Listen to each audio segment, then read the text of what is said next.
శ్రీరామాయణంలో అత్యంత కీలకమైనటువంటి ఘట్టంలోకి మనం ప్రవేశిస్తున్నాం. వాలి వధ.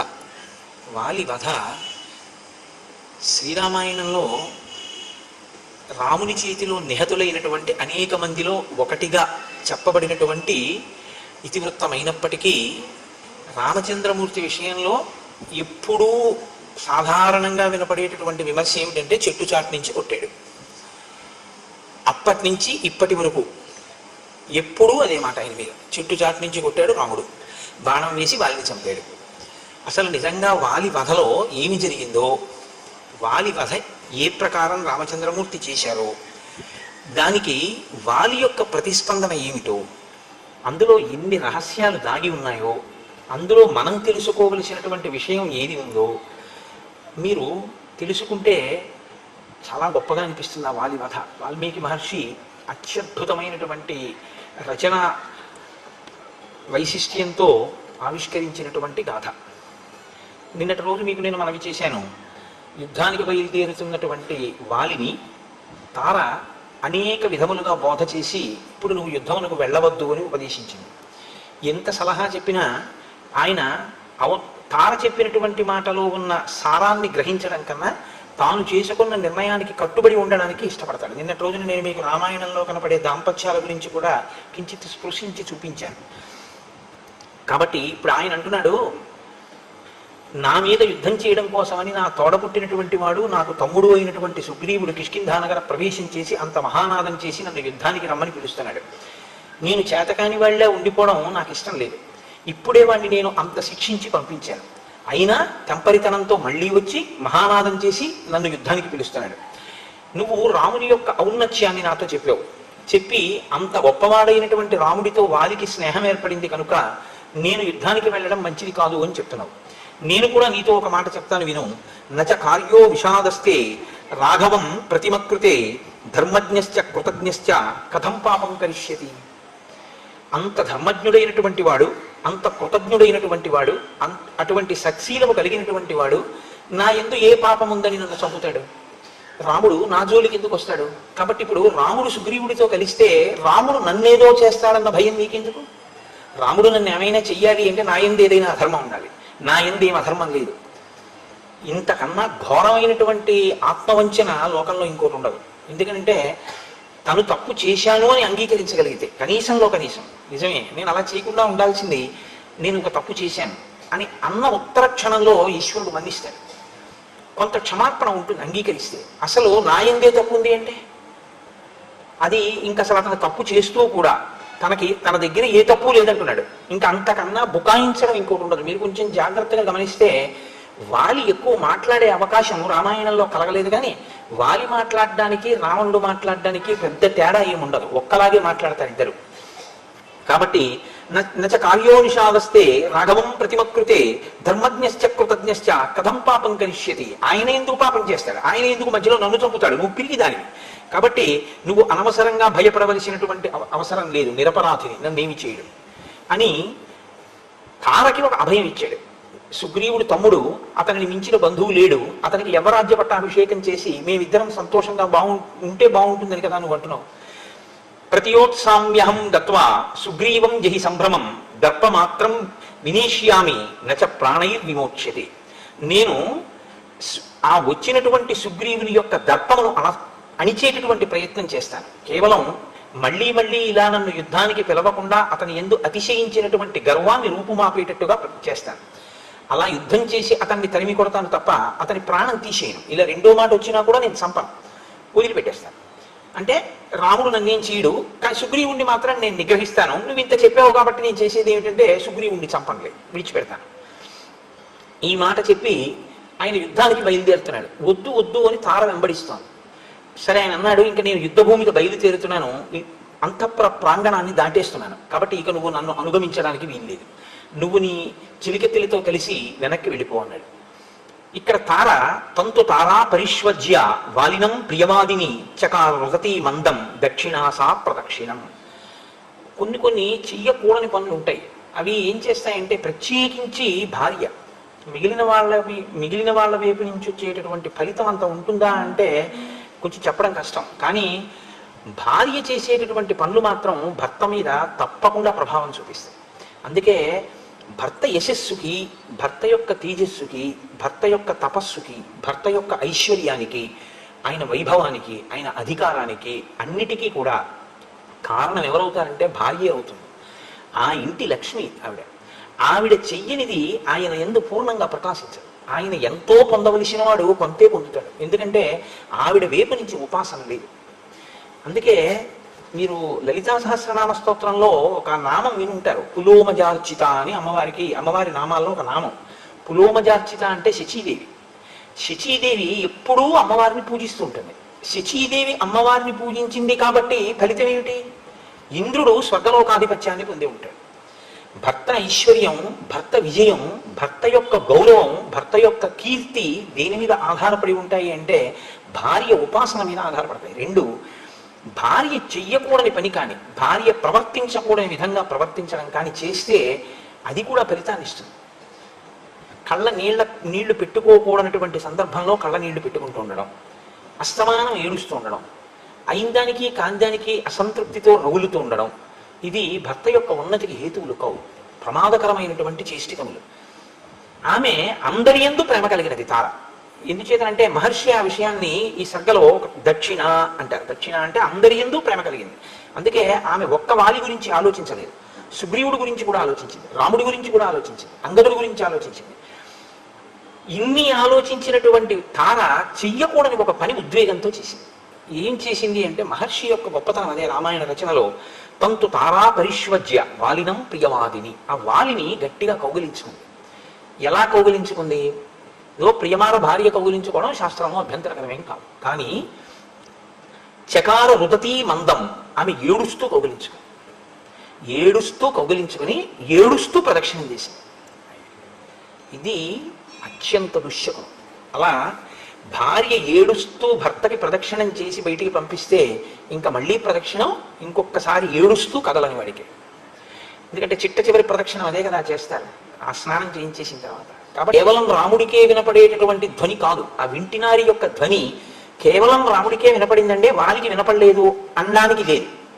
అది తస్య జాతల ఘోషేణ త్రస్తాః పత్రరథీశ్వరాః ప్రదుద్రువు మృగాశ్చైవ యుగాంత ఇవ మోహితాః. మహర్షి అంటున్నారు తస్య జాతల ఘోషేణ, ఆ వింటి నారికి టంకారము చేసి ఆ బాణమును తొడిగినప్పుడు వచ్చినటువంటి ధ్వని ఏదైతే ఉందో అది యుగాంతమునందు ప్రళయం చేసేటప్పుడు రుద్రుడు చేసేటటువంటి శబ్దము ఎలా ఉంటుందో అటువంటి శబ్దము. ఇప్పుడు ఆ శబ్దమునకు ఏవి భయపడిపోయాయి అంటే పత్రరథీశ్వరాః, పక్షులన్నీ భయపడిపోయాయి. వాటితో పాటు ప్రదుద్రువు మృగాశ్చైవ, అక్కడ ఉండేటటువంటి మృగములన్నీ కూడా భయపడ్డాయి అరణ్యంలో. ఇవన్నీ కూడా ఆ ధ్వని విని భయపడ్డాయి. మీరు చూడండి, ధ్వని రకరకాలుగా ఉంటుంది. తెలిసో తెలియకో గంట మోగింది అనుకోండి, దేవతలు వస్తున్నారని గుర్తు. వాలి సంహారం చెప్పేటప్పుడు అనుకోకుండా ఘంటానాదం వినపడింది అంటే ప్రధాన ఘట్టం కాబట్టి రామచంద్రమూర్తి వచ్చి నిలబడ్డారు అని గుర్తు అనమాట. అది కాకతాళీయంగా అనుకోకుండా అలాంటివి జరుగుతాయి. ఆ ఘంటానాదం వినపడింది అంటే దేవతలు వచ్చి నిలబడిపోయారు అని గుర్తు అక్కడ. అందుకే కురు ఘంటానాదం, ఆ ఘంటానాదం చేస్తే తప్ప దేవతలు రారు. శంఖాన్ని మ్రోగిస్తే విజయం వస్తుంది, బిందెలు మోగిస్తే పితృదేవతలు వస్తారు. కంసాలు కొడితే కంసాన్ని కొట్టినా కూడా పితృదేవతలు వస్తారు, పళ్ళాన్ని కొట్టినా కూడా. బిందెలో గ్లాసు పెట్టి అదే పనిగా చప్పుడు చేస్తే దయ్యాలు కూడా వస్తాయి. అందుకే ఆ చప్పుడు చేయకురా అంటారు. కాబట్టి ఇప్పుడు ఆ ధ్వని జంతువులకు వినపడింది, పక్షులకు వినపడింది. అది ఏదో ధ్వని అనేవి అవి ఇలా చూడలేదు. ఏమిటి ధ్వని అని ఒకసారి తలెత్తి చూస్తాయి, అవి అలా చూడలేదు. ఎక్కడివక్కడ పక్షులన్నీ ఆకాశంలోకి ఎగిరిపోయి, ఎగిరిపోయో వాటికి తెలియదు ఎగిరిపోయి. జంతువులన్నీ వాటి కంటికి ఎదురుగుండా ఏ దిక్కుంటే ఆ దిక్కుకు పారిపోయి. అంటే అది భయజనకమే, అది ఎవ్వరికీ కూడా సంతోషదాయకమైనటువంటి ధ్వని కాదు, ఏదో ప్రమాదమును స్ఫురింపచేసేటటువంటి ధ్వని. ఇక్కడ మీరు ఒకటి ఆలోచించండి, మరి మృగములు పారిపోయి పక్షులు ఎగిరిపోయేటంత ధ్వని వస్తే ఎంతో దూరంలో లేడు కదండి వాలి సుగ్రీవులు. మరి వాలికి సుగ్రీవుడికి కూడా ఇది వినపడాలి. సుగ్రీవుడికి వినపడితే ఆయన ఆశ్చర్యపోడు. ఎందుకు ఆశ్చర్యపోడు? ఓ రాముడు బాణాన్ని సంధిస్తున్నాడు అనమాట అనుకుంటాడు. ఆయన ఎలాగో చూస్తున్నాడు, ముహుర్ముహు మళ్ళీ మళ్ళీ చూస్తున్నాడు, బాణం వచ్చేస్తుందా ఇట్లించన్నా అని. ఇప్పుడు చూడవలసిన వాడు ఎవరు? ఇప్పుడు ఈ ధ్వనిని బట్టి ఎవరో వింటినారిని సంధించారు కాబట్టి ఎవరో బాణప్రయోగం చేస్తారేమో అని చూడవలసినటువంటి వాడు వాలి. వాలి గురించి మీరు ఒక విషయాన్ని విన్నారు. ఆయన వేగం ఆ కాలంలో ఎవరికీ లేదు. ఒక్క గరుత్మంతుడికి, మనసుకి, వాయుదేవుడికి, వాలికి, నలుగురికి అంతటి వేగమైంది. అంత వేగంగా పెడతాడు ఆయన. ఇంత వేగం కలిగినటువంటి వాలి బలము క్షీణించి లేడు, బలము పెరిగి ఉన్నాడు యుద్ధంలో. కాబట్టి ఇప్పుడు ఆయన వింటినారి టంకారము ఎట్నుంచి వినపడిందో అటు వేపుకి ఒక్క క్షణంలో వెళ్ళిపోగలడు. ఇంకా క్షణం అన్నమాట కూడా ఎక్కువ ఆయనకి. అంత తక్కువ దూరాన్ని ఆయన ఎగిరి వెళ్ళి పట్టుకోవడానికి ఆయనకి ఎంతో సేపు పట్టదు. అసలు ఇంకా విడిచిపెడుతున్న బాణాన్ని కూడా పట్టేసుకోగలడు విడిపోయి వేగంతో. అంత వేగం ఉన్నవాడు వాలి. కానీ తతస్తేన మహాతేజ వీర్యయుక్త కపీశ్వర వేగేనాభిహతో వాలి నిపపాత మహీతలే ముక్తస్తు వజ్రనిర్ఘోష ప్రదీప్తాశని సన్నిభ రాఘవేణ మహాబాణో వాలి వక్షసి పాతితః. అది ఒక పెద్ద మెరుపు వచ్చినట్టుగా ఒక కాంతి వచ్చింది. ఆ కాంతి వచ్చి వజ్రాయుధాన్ని ప్రయోగించినప్పుడు ఎటువంటి ధ్వని వస్తుందో అటువంటి ధ్వనిని చేస్తూ ప్రదీప్తాశని సన్నిభ, ఒక జాజ్వల్యమైనటువంటి కాంతితో రాఘవేణ మహాబాణో, రాఘవుడు విడిచిపెట్టినటువంటి బాణం వాలి వక్షసి పాతితః, వాలి యొక్క వక్షస్థలం మీద వచ్చి పడిపోయింది, గుచ్చుపోయింది. అంటే ఇప్పుడు మీరు ఒక విషయాన్ని జాగ్రత్తగా గమనించాలి. వాలి వేగం కన్నా వేగంగా రాముడు బాణం వేశాడు. వెనక నుంచి వేశాడా, ముందు నుంచి వేశాడా? వెనక నుంచి వేస్తే వీపులో గుచ్చుకుంటుంది, ముందు నుంచి వేస్తే గుండెల్లో గుచ్చుకుంటుంది. అది ఎక్కడ గుచ్చుకుందని చెప్పారు మహర్షి. వేగేనాభిహతో వాలి నిపపాత మహీతలే, ఆ వచ్చినటువంటి బాణం వాలి వక్షసి పాతితః, వక్షస్థలంలో గుచ్చుకుంది. వక్షస్థలంలో గుచ్చుకుంది అంటే రాముడు బాణప్రయోగం చేసే వేళటికి వాలికి వెనకకి లేడు, వాలికి ముందుకే ఉన్నాడు. కానీ ధ్వని మృగములకు వినపడింది, పక్షులకు వినపడింది, పారిపోయాయి కూడా. వజ్రము యొక్క శబ్దం వచ్చింది, వజ్రాయుధం యొక్క శబ్దం. కానీ ఇలా చూసి ఎగిరి వెళ్ళి పట్టుకోవడం అనేటటువంటిది వాలికి ఎంత తేలిక అని మనం చెప్పగలమో అంతకన్నా వేగంగా ఆ మరుక్షణం అన్నమాట చాలా తక్కువ. ఈ రెండు వేగాల గురించి చెప్పడానికి భాష ఉండదు, అది మీరు గుర్తించాలి. మీరు భావనతో అనుభవించాలి తప్ప ఇప్పుడు వాలి ఏ వేగంతో పెడతాడు, దాన్ని అతిక్రమించినటువంటి వేగంతో రాముడు ఎంత వేగంతో బాణం వేశాడు చెప్పమంటే భాష సరిపోదు ఆ వేగాలకి. ఈ వేగం ఉందా లేదా ఇది సుగ్రీవుడు చూసింది. ఇంత వేగంగా వేయగలడా, లేకపోతే వచ్చి మీద పడిపోతాడు వాలి. కాబట్టి ఇప్పుడు ఆ బాణం వచ్చి పడిపోయింది అంతే. పడడం ఏమిటి, వాలి పడిపోయాడు అంతే. అంటే రామబాణ ప్రయోగం అంటే అలా ఉంటుంది. కాబట్టి ఇప్పుడు ఆయన వెంటనే కింద పడిపోయాడు.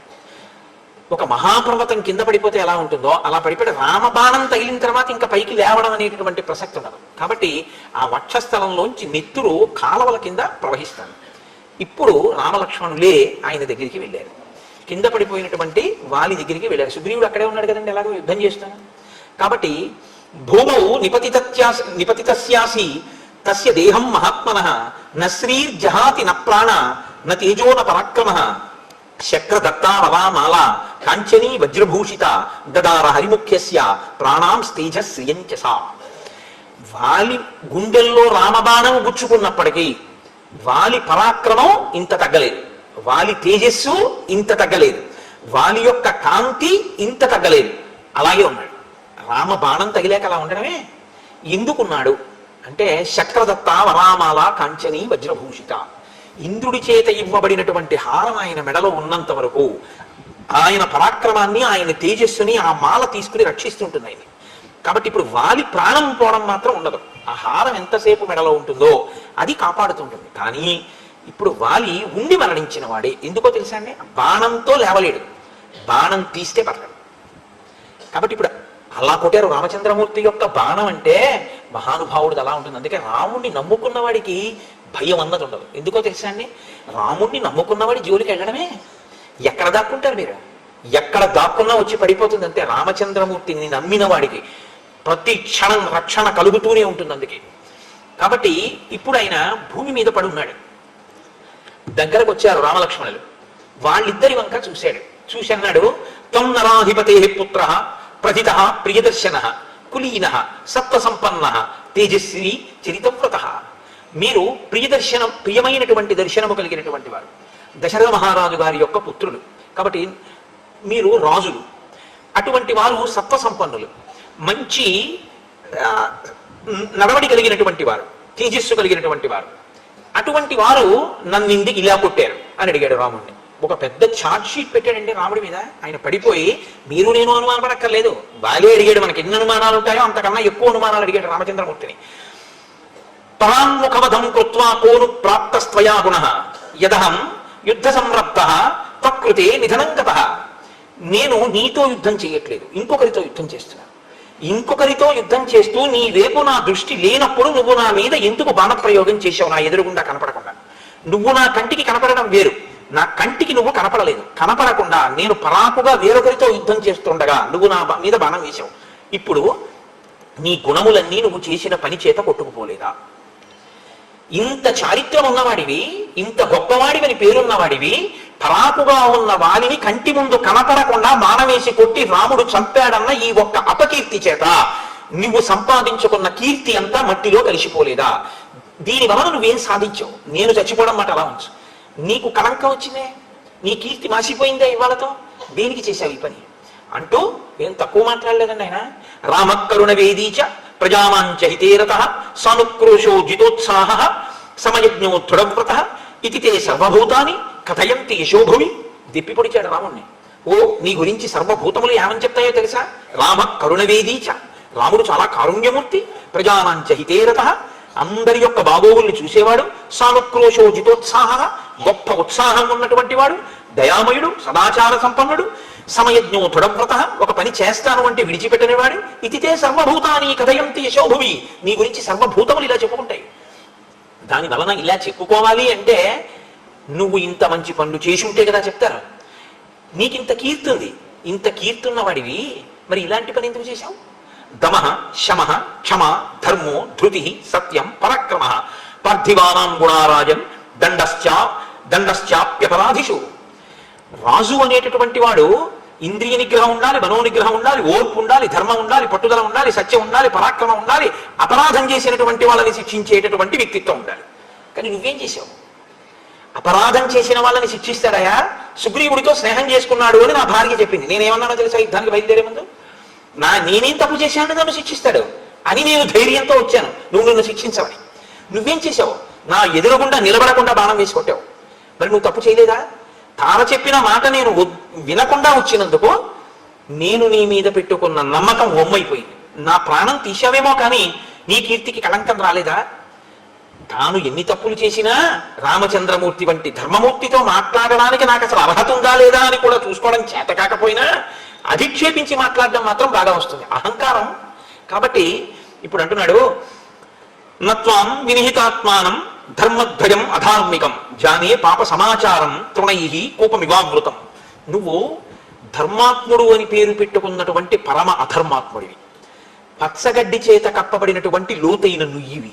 తెలియక ఎవరైనా అటు వస్తే పచ్చగడ్డి అని అందులో పడిపోతారు. నీవు పాపముతో కూడినటువంటి నడవడి ఉన్నవాడివి, నశించిపోయినటువంటి బుద్ధి కలిగినటువంటి వాడివి. ఇవాళ నీకు సరి అయినటువంటి బుద్ధి లేదు. సకాం వేషధరం పాపం ప్రచ్ఛన్న వివ పావకం. నువ్వు ధర్మాత్ముడివి అని లోకం ఎందుకు అనుకుంటోందంటే ధర్మాత్ముడిలా వేషం కట్టావు. ధర్మాత్ముడు అనుకునేటట్టు నటిస్తుంటావు. నువ్వు ధర్మాత్ముడివి కావు. నీవు బూది కప్పిన నిప్పు. తెలియక నిన్ను ముట్టుకున్న వాళ్ళు కాలిపోతారు. నువ్వు ధర్మాత్ముడివి అనుకున్నవాడు నశించిపోతాడు తప్ప నువ్వు నిజానికి ధర్మాత్ముడివి కావు అంటూ నన్ను ఎందుకు చంపావు? పరాన్ముఖుడనైనా నా మీద బాణం వేశావు. విషయేవాపురేవాతే యదా పాప కరోమ్యహం నచతాం అవజానీచ కస్మాత్ త్వం హంసకిల్బిషం. నేను నీ ఊరికి రాలేదు, నేను నీ పురంలో లేదు, నేనే పాపము చేయలేదు, నేను నిన్ను అవమానించలేదు, నేను నీ గురించి ఒక్క మాట మాట్లాడలేదు. ఏ కారణానికి మన ఇద్దరి మధ్య శత్రుత్వం ఉంది? ఈ కారణం వల్ల నీకు నాకు శత్రుత్వం ఉంది, బాణం వేసి చంపానంటావా? నేను ఎప్పుడు మీ ఊరు రాలేదే, అసలు నేను ఏ పాపము చేయలేదే, నిన్ను నేను ఎప్పుడు అవమానించలేదే, మరి ఏ కారణానికి వేశావు బాణం? ఫల మూలాశనం నిత్యం వానరం వనగోచరం మామిహ ప్రతియుధ్యంతం అన్యేన సమాగతం. నేను అరణ్యాల్లో తిరుగుతుంటాను, నేను పళ్ళు తింటాను, దుంపలు తింటాను, నేను వానరుణ్ణి కాబట్టి వనగోచరం, అడవిలో చెట్ల మీద తిరుగుతూ ఉంటాను, భూమి మీద తిరుగుతూ ఉంటాను. కాబట్టి నాకు నీకు యుద్ధం రావలసినటువంటి అవసరం అసలు లేదు. పైగా నేను యుద్ధం చేస్తున్నది నా తమ్ముడితో చేస్తున్నాను, ఇంకొక వానరంతో చేస్తున్నాను. అప్పుడు నరుడవైనటువంటి నువ్వెందుకు జోక్యం చేసుకున్నావు? నువ్వు దేనికి బాణం వేశావు నా మీద? సామదానం క్షమా ధర్మ సత్యం ధృతి పరాక్రమవు పార్థివానాం గుణా రాజన్ దండశ్చాప్యపరాధిషు. ఒక రాజు అన్నవాడికి కొన్ని లక్షణాలు ఉంటేనే వాడు రాజు అనిపించుకుంటాడు తప్ప నీదా చేతిలో ధనస్సు ఉన్నవాడల్లా బాణాలు వేసేవాడినల్లా రాజు అనకూడదు. సామము, దానము, ఓర్పు, ధర్మము, సత్యము, పట్టుదల, పరాక్రమము ఇవి ఎవరికి ఉంటాయో, ఎవడు యుక్తాయుక్త విచక్షణతో అపరాధికి దండన విధిస్తాడో అటువంటి వాడు రాజు అనిపించుకుంటాడు. సాధారణంగా లోకంలో ఇద్దరి మధ్య శత్రుత్వం రావాలి అంటే, ఒకడు ఇంకొకడిని నిగ్రహించాలి అనుకోవాలి అంటే కొన్ని కారణాలు ఉంటాయి. వాటి వల్ల మాత్రమే ఇద్దరి మధ్య పగలు ఏర్పడతాయి. భూమి హిరణ్యం రూపంచ నిగ్రహే కారణానిచ అత్ర కస్తే వనే లోభో మదీయేషు ఫలేషువా. ఒకటి భూమి వలన తగు రావాలి. ఈ భూమి నాదని ఒకడనాలి, కాదు నాదని ఒకడనాలి, అందుకు గొడవ రావాలి. హిరణ్యం బంగారం వల్ల గొడవ రావాలి. రూపంచ వెండి వలన తగు రావాలి. కానీ ఈ మూడిటి వలన కాకుండా నువ్వు దేని కొరకు ఇక్కడికి యుద్ధానికి వచ్చినట్టు? ఇక్కడ ఉన్న చెట్లు, పళ్ళు, కాయలు వీటి కోసం నన్ను చంపడానికి వచ్చావా అడవికి? ఇక్కడికి వచ్చి నా మీద బాణం వేయాల్సిన అవసరం ఏంటి? భూమి విషయంలో కానీ, బంగారు విషయంలో కానీ, వెండి విషయంలో కానీ నీకు నాకు ఏ విధమైనటువంటి పగలు ప్రతీకారాలు లేవు. త్వంతు కామప్రధానశ్చ కోపనశ్చానవస్థిత రాజవృత్తైశ్చ సంకీర్ణ శరాసన పరాయణ. రామ, నీవు కామప్రధానశ్చ, నువ్వు కామప్రధానమైన జీవితం గడిపేటటువంటి వాడివి. చాలా విశేషమైనటువంటి కోప స్వభావులు. నీ కోపాన్ని నువ్వు అణుచుకోలేవు. ఒక రాజు ధర్మార్థ కామములను ఎలా సమన్వయం చేసుకోవాలో, ఏది ఎక్కడ ఎలా ఎంత మోతాదులో వాడుకోవాలో తెలిసినటువంటి వాడై ఉండాలి. కానీ నీకు అది తెలియదు. కాబట్టి నువ్వు ఒకదాన్ని ఒకదాంతో అశాస్త్రీయంగా మేళవించి ప్రవర్తిస్తూ ఉంటావు. శరాసన పరాయణ, నువ్వు చేతిలో ధనస్సు ఒకటి పట్టుకుని ఎవడి మీద ఎప్పుడు ఎలా బాణం వేద్దామని చూస్తావు. అందులో ఇంకా నీకు ధర్మాధర్మాలు లేవు. ఎదురుగుండా ఉండి కొట్టానా, ఇంకోటితో యుద్ధం చేస్తుంటే కొట్టానా, ఇవన్నీ అక్కర్లేదు. బాణం వేయడమే నీకు పని అంతే. కాబట్టి అలా బాణం వేసేటటువంటి లక్షణం ఉన్నవాడివి. కాబట్టి మీరు ఒకటి గుర్తించండి, మనం కొత్తగా వాలిని రాముడు చెట్టు చాటు నుంచి కొట్టాడు అని అడగక్కర్లేదు. వాలి మనకన్నా ఎక్కువ ప్రశ్నలు ఆయనే వేశాడు కదండి. ఇప్పుడు వాలి తృప్తి పడితే రాముడి జవాబుకి ఇక మీరు నేను ఎప్పుడూ ఆ ప్రసక్తి జోలికి వెళ్ళక్కర్లేదు. రామాయణం విన్నప్పుడు కదా. అధార్యం చర్మమే సద్భి రోమాన్యస్తి చ వర్జితం అభక్ష్యాని చ మాంసాని తద్విధైర్ ధర్మచారిభి. రామ, నేను నా యొక్క చర్మము ఎవరికి పనికిరావు. ఎందుచేత అంటే జంతువుల్ని వేటాడతారు నదులు. దేనికి వేటాడతారు? ఒకటి చర్మం కోసం వేటాడతారు. కొన్ని జంతువుల యొక్క చర్మం ఒలిచి తెచ్చుకుంటే దాని మీద కూర్చుని ధ్యానం చేస్తే కొన్ని శక్తులు కలుగుతాయి అని కొన్ని చర్మాలను తెచ్చుకుని వాటి మీద వేసి కూర్చునేటటువంటి అలవాటు ఉంది లోకంలో. కాబట్టి చర్మం కోసం జంతువుని చంపుతారు. నా చర్మం పనికిరాదు, కోతి చర్మాన్ని వాడరు. 2 సద్భి అంటే సత్పురుషులైనటువంటి వారు. ఏదో సద్భి అన్నమాట ఎందుకు వేశాడో తెలుసా అండి? అంటే రామచంద్రమూర్తి ఆయన ఉద్దేశంలో దుర్మార్గుడు కాబట్టి నీలాంటి వాడి గురించి మాట్లాడట్లేదు. సత్పురుషులైతే రోమాన్యస్థిత వర్జితం, నా వెంట్రుకలు పనికిరావు. ఎందుకంటే చామరీ మృగం ఉందనుకోండి, దాన్ని చంపి దాని వెంట్రుకలు తీసి లేదా దాని వెంట్రుకలను ఎలాగోలా సేకరించి చామరంలో వేసి ఈశ్వరుడి సేవలో ఉపయోగిస్తారు. కాబట్టి నా వెంట్రుకలు పనికిరావు. కోతి వెంట్రుకలు ఎవరు దేనికి వాడరు. అలాగే అస్థి, ఎముకలు కూడా దేనికి పనికిరావు. కొన్ని జంతువులకు సంబంధించినటువంటి ఎముకలు ఉన్నాయంటే వాటికి ఏదో ఇతరత్ర ప్రయోజనాలు ఉంటాయి. కొన్నింటి ఎముకలు కొన్నింటికి వాడతారు. ఎముకలు అన్న శబ్దాన్ని ఎముకలుగానే స్వీకరించక్కర్లేదు, శరీరంలోంచి పుట్టినవి కూడా అవ్వచ్చు. ఓ పులి గోరు, ఏనుగు దంతం, ఇలాంటి వాటిని వాడుకుంటూ ఉంటారు. లేదా కొన్ని జంతువుల యొక్క ఎముకలు కూడా చాలా లేతగా ఉన్నటువంటి ఎముకల్ని కూడా వండుకు తినేవాళ్ళు ఉంటారు. కానీ నా ఎముకలు పనికిరావు, నా చర్మం పనికిరాదు, నా మాంసం పనికిరాదు, నా వెంట్రుకలు పనికిరావు. అభక్ష్యానిచ మాంసాన్ని, కోతి మాంసాన్ని ఎవరు తినరు. కాబట్టి నరుడు మరణిస్తే ఎలా భూస్థాపితం చేస్తారో, నరుడు మరణిస్తే ఎలా దహించేస్తారో, అలా మా శరీరములు భూస్థాపితం చేయబడాలి, దహింపబడాలి. అంటే నీకు నన్ను చంపడం వల్ల ఈ ఉపయోగం ఉంది అని చెప్దామా? ఏదో వేటాడాడు ఒక రాజుగా, ఒక నరుడిగా ఒక జంతువుని వేటాడాడు అందామంటే ఏ ప్రయోజనానికి వేటాడాడు? కాబట్టి ఇప్పుడు చేతిలో ధనస్సు ఉంది, బాణం ఉందని వేసేసావు అంతే తప్ప ఎందుకు నేను నీకు పనికిరాను, మరి ఎందుకు బాణం వేసుకోటినట్టు అని. శటో నైకృతిక క్షుద్రో మిథ్యా ప్రసృత మానస కథం దశరథేనత్వం జాత పాపో మహాత్మన. పైకి ఒకలా కనపడుతూ లోపల దుష్టమైనటువంటి చారిత్రం ఉన్న నీ వంటి క్షుద్రుడు, మిథ్యావాదం ఉన్నటువంటి వాడు దశరథ మహారాజు వంటి మహాపురుషుడికి అశ్వమేధయాగం చేసి పుత్రకామేష్టి చేస్తే ఎలా పుట్టాడు? అంటే ఇవాళ దశరథ మహారాజు గారి వరకు వెళ్ళిపోయి అన్నాడు, త్వయా దృశ్యేన రణే నిహతోహం దురాసద ప్రసుప్త పన్నగేనేవ నరః పానవశం గతః. నువ్వు నా మీద బాణం వేసి చంపడం అనేటటువంటిది నీకు కీర్తికారకమని నువ్వు అనుకుంటున్నావేమో, వాడిని చంపానని. కానీ ఇది ఎటువంటిదో తెలుసా? ఒక వ్యక్తి విపరీతంగా తప్ప తాగాడు, దానివల్ల అతనికి ఒంటి మీద స్పృహ లేదు, నేల మీద పడిపోయి ఉన్నాడు.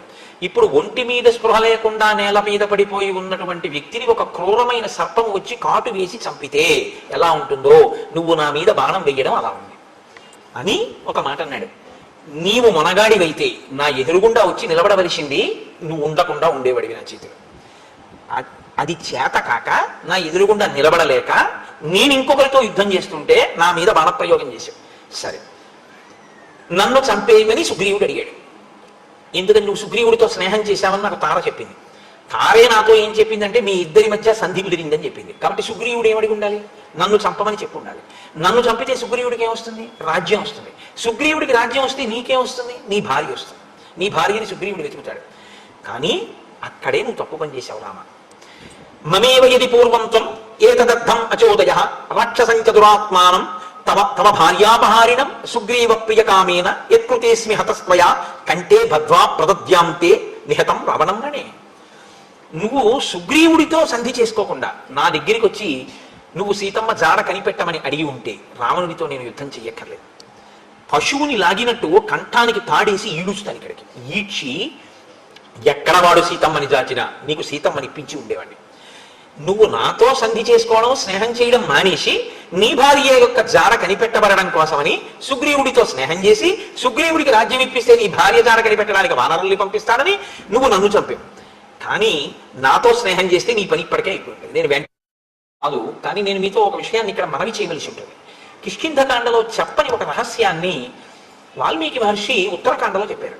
ఉత్తరాఖండలో ఉన్న కొన్ని విషయాల్ని మీరు తీసుకుని రామాయణంలో అక్కడక్కడ అనుసంధానం చేసుకోకపోతే ఒక పరిపూర్ణత రాదు. ఒకానొకప్పుడు వాలి సంధ్యావందనం చేసుకోవడం కోసమని దక్షిణ సముద్రానికి వెళ్ళాడు. ఆయన దక్షిణ సముద్రం నుంచి ఇతర సముద్రానికి ఎగురుతాడు. అదే సమయంలో రావణాసురుడికి ప్రతిరోజు ఎవరో ఒకరితో యుద్ధం కావాలి. అందుకని రావణాసురుడు కిష్కింధా నగరానికి వచ్చాడు. తార తండ్రి అంతఃపురంలో ఉన్నాడు. ఆయన వచ్చి ఎరా వాలి ఎక్కడున్నావు, బయటికి రాని నిన్న దుందుబిని చూశారుగా, వాళ్ళ పరిస్థితి అలాగే ఉంటుంది. నువ్వు బయటికి రా, యుద్ధం చేస్తాన్నాడు. ఎప్పుడు? ప్రాతకాలంలో. ఏం చెయ్యాలి అప్పుడు? బ్రహ్మవంశ సంజాతుడు రావణుడు అంటే తక్కువ వాడు కాడు, విశ్వవసో బ్రహ్మ యొక్క కుమారుడు. కానీ ఆయన చేసిన పని ఏమిటంటే యుద్ధాల కోసం తిరిగాడు ఆ సమయంలో. అంతటి పాపపు నడవడి కలిగినటువంటి వాడు. వాలిని యుద్ధానికి పిలిస్తే తార తండ్రి బయటికి వచ్చి అన్నాడు, ఎలాగో వాడు వస్తే నువ్వు బతకవు కదా, వాడు వచ్చేస్తాడు సంధ్యావందనం చేసుకుని, ఈలోగా ఈ లోకాన్ని చూడాలా, ఈ జగత్తుని, మళ్ళీ వాడు వస్తే చూడడానికి ఉండదు, చంపేస్తాడు నీకు అని. అక్కడ ఎముకల కుప్పలు చూసావా, నీలా వచ్చి పిలిచిన వాళ్ళవి అవన్నీ ఇప్పుడు నీవి చేరుతాయి అందులోకి అన్నాడు. అంటే వీడు అలా కాదు, నేను ఇప్పుడు చెయ్యాలి యుద్ధం అన్నాడు. ఓ, నీకు చచ్చిపోవడానికి అంత తొందరగా ఉందా అన్నాడు ఆయన. ఆయన అన్నాడు, అంత తొందరగా చచ్చిపోతానంటే దక్షిణ సముద్రానికి వెళ్ళు, సంధ్యావందనం చేస్తున్నాడు, అక్కడ చంపేస్తాను నేను. అంటే ఎంత ధైర్యం చూడండి. అసలు వాలి తన జీవితంలో ఓడిపోయింది లేదు. వాలి జీవితంలో ఓటమి మరణం ఒకసారి రాముడి చేతిలోనే. అప్పటి వరకు వాలికి ఓటమి తెలియదు. అటువంటి రాత్రు పగళ్ళు ఆయన విరామం లేకుండా గోలబుడున్న రాక్షసుడితో 15 సంవత్సరములు అనుకుంటాను యుద్ధం చేశాడు. అసలు రాత్రింపవాళ్ళు యుద్ధం చేసి చంపాడు. అంతటి పరాక్రమవంతుడు వాలంటే. కాబట్టి దక్షిణ సముద్రానికి వెళ్ళు, నీ తీట తీరిపోతుంది అన్నాడు. దక్షిణ సముద్రంలో ఈయన అర్ఘ్యం ఇవ్వడానికి నిలబడున్నాడు. వెనక నుంచి రావణుడు వెనక నుంచి వెళ్ళి పట్టేసుకుందాం వారిని పిల్లిలో అడుగులు వేసుకుంటూ వస్తున్నాడు. ఆయన చూడనే చూశాడు. ఆయన ఇంతకన్నా పరాగ్గా ఉంటాడు. ఎందుకంటే ఓ 10 మందిని చంపిన వాడు చాలా జాగ్రత్తగా ఉండాలి కదండి. ఎలా పడుకుంటాడు? అందరిలా పడుకోవడానికి ఉండదు. 100 మంది కాపలా ఉంటే ఆయన పడుకోవాలి కదా. కాబట్టి ఇప్పుడు ఎవడొస్తారో అని వాలికి అనుమానమే. ఆయనది ఇదే జాతకం కదా. మరి నేను ఆయన చూసుకుంటున్నాడు వెనక్కి. ఈయన వస్తున్నాడు చేతులు చాపి, ఓహో వస్తున్నాడు రోయ్, ఆయన చూడనట్టు ఊరుకున్నాడు. ఈయన దగ్గరికి వచ్చిన తర్వాత ధ్వనిని బట్టి పసిగట్టాడు. వచ్చాడు, అమాంతం చెయ్యి వెనక్కేసి ఆ భుజం కింద నుంచి చెయ్యి పెట్టి దగ్గరికి లాక్కుని చంకలో పట్టుకున్నాడు. పట్టుకుంటే రావణుడి వెంట రావణుడు మంత్రులు ఉన్నారు. వాళ్ళకి ఆకాశగమనం ఇచ్చి తెలుసు, వాళ్ళు ఆకాశంలో ఎగురుతారు. ఈ వాలి ఏం చేశాడంటే ఇక్కడ అర్ఘ్యం ఇచ్చేసి, అంటే ఏదో సంకలో గబుక్కుని ఏ పంచాంగం అప్పుడే తిరిగి చూసుకున్నవాడు దాంతో ఇలా గబుక్కుని కింద పెట్టడమో గూట్లో పెట్టడమో మర్చిపోయి అర్ఘ్యం ఇచ్చేసినట్టు సంకలో పెట్టుకుని, లేకపోతే కృష్ణ పరమాత్మ గొల్లలతో సొల్దులు కుడిచినప్పుడు ఆ జారీరా నీకడ సంకనీరికి అంటారు పోతన గారు. ఆ వేణువు సంకలో పెట్టుకుని ఇలా ఇలా అన్నం తిన్నట్టు ఆ రావణాసురుడిని ఇలాగే పెట్టుకుని ఎగిరిపోయాడు ఆకాశంలో వాలి. ఎగిరిపోతే రావణుని మంత్రులు కూడా ఎగిరారు. వాళ్ళు తక్కువ వాళ్ళు ఏంటి, కానీ ఆయన వేగాన్ని వీళ్ళు అనుసరించలేకపోయారు. కనపడలేదు, వెళ్ళిపోయాడు. అమ్మ బాబా ఇంత వేగం అని వాళ్ళు వెనక్కి వెళ్ళిపోయి అక్కడే నించున్నారు. వీడు వస్తే చూద్దాం మళ్ళీ అని తీసుకుపోయాడు. తీసుకుపోయి దక్షిణం నుంచి ఎగిరిన వాడు ఉత్తరంలో దిగుతాడు. మళ్ళీ అక్కడ గిణించాడు. ఈయన గింజుకుంటున్నాడు. ఈ ఆభరణాలన్నీ జారిపోయి, పంచె జారిపోయింది, వడ్డానం జారిపోయింది. ఈయన తీసుకుని 4 సముద్రాల్లోనూ అర్ఘ్యం ఇచ్చేసి అలాగే సంకలో పెట్టుకుని అంతఃపురానికి వెళ్ళి అక్కడ కింద పారేశాడు. పారేసి ఎందుకులా 10 తలల పురుగా ఎందుకు వచ్చావు అని అడిగాడు. అడిగితే అప్పుడు ఆయన లేచి నిలబడన్నాడు. అయ్య బాబోయ్ ఇంత వేగమే అన్నాడు. వారి జీవితంలోనండి శ్రీరామాయణంలో వేగము గురించి వాలి విషయంలో చెప్పినట్టు ఇంకెక్కడ కనపడదు. మళ్ళీ ఎదర వస్తాడు మహానుభావుడు, ఒకటి వేగం ఎందుకు పనికొస్తే ఇంకొక ఆయన వేగం లోకాన్ని ఉద్ధరించడానికి పనికొచ్చింది. మా స్వామి హనుమ వస్తారు, మహాస్వామి మీ మనస్వామి హనుమ వస్తాడు. ఆయన వస్తే మళ్ళీ ఆయన వేగం గురించి మహర్షి చెప్తూనే ఉంటారంతే. మనోజవం మరుతతుల్య వేగం జితేంద్రియం బుద్ధిమతాం వరిష్టం పాపాత్మజం వనరయూత ముఖ్యం శ్రీరామదూతం శిరసా నమామి. వచ్చేస్తోందిగా సుందరకాండ.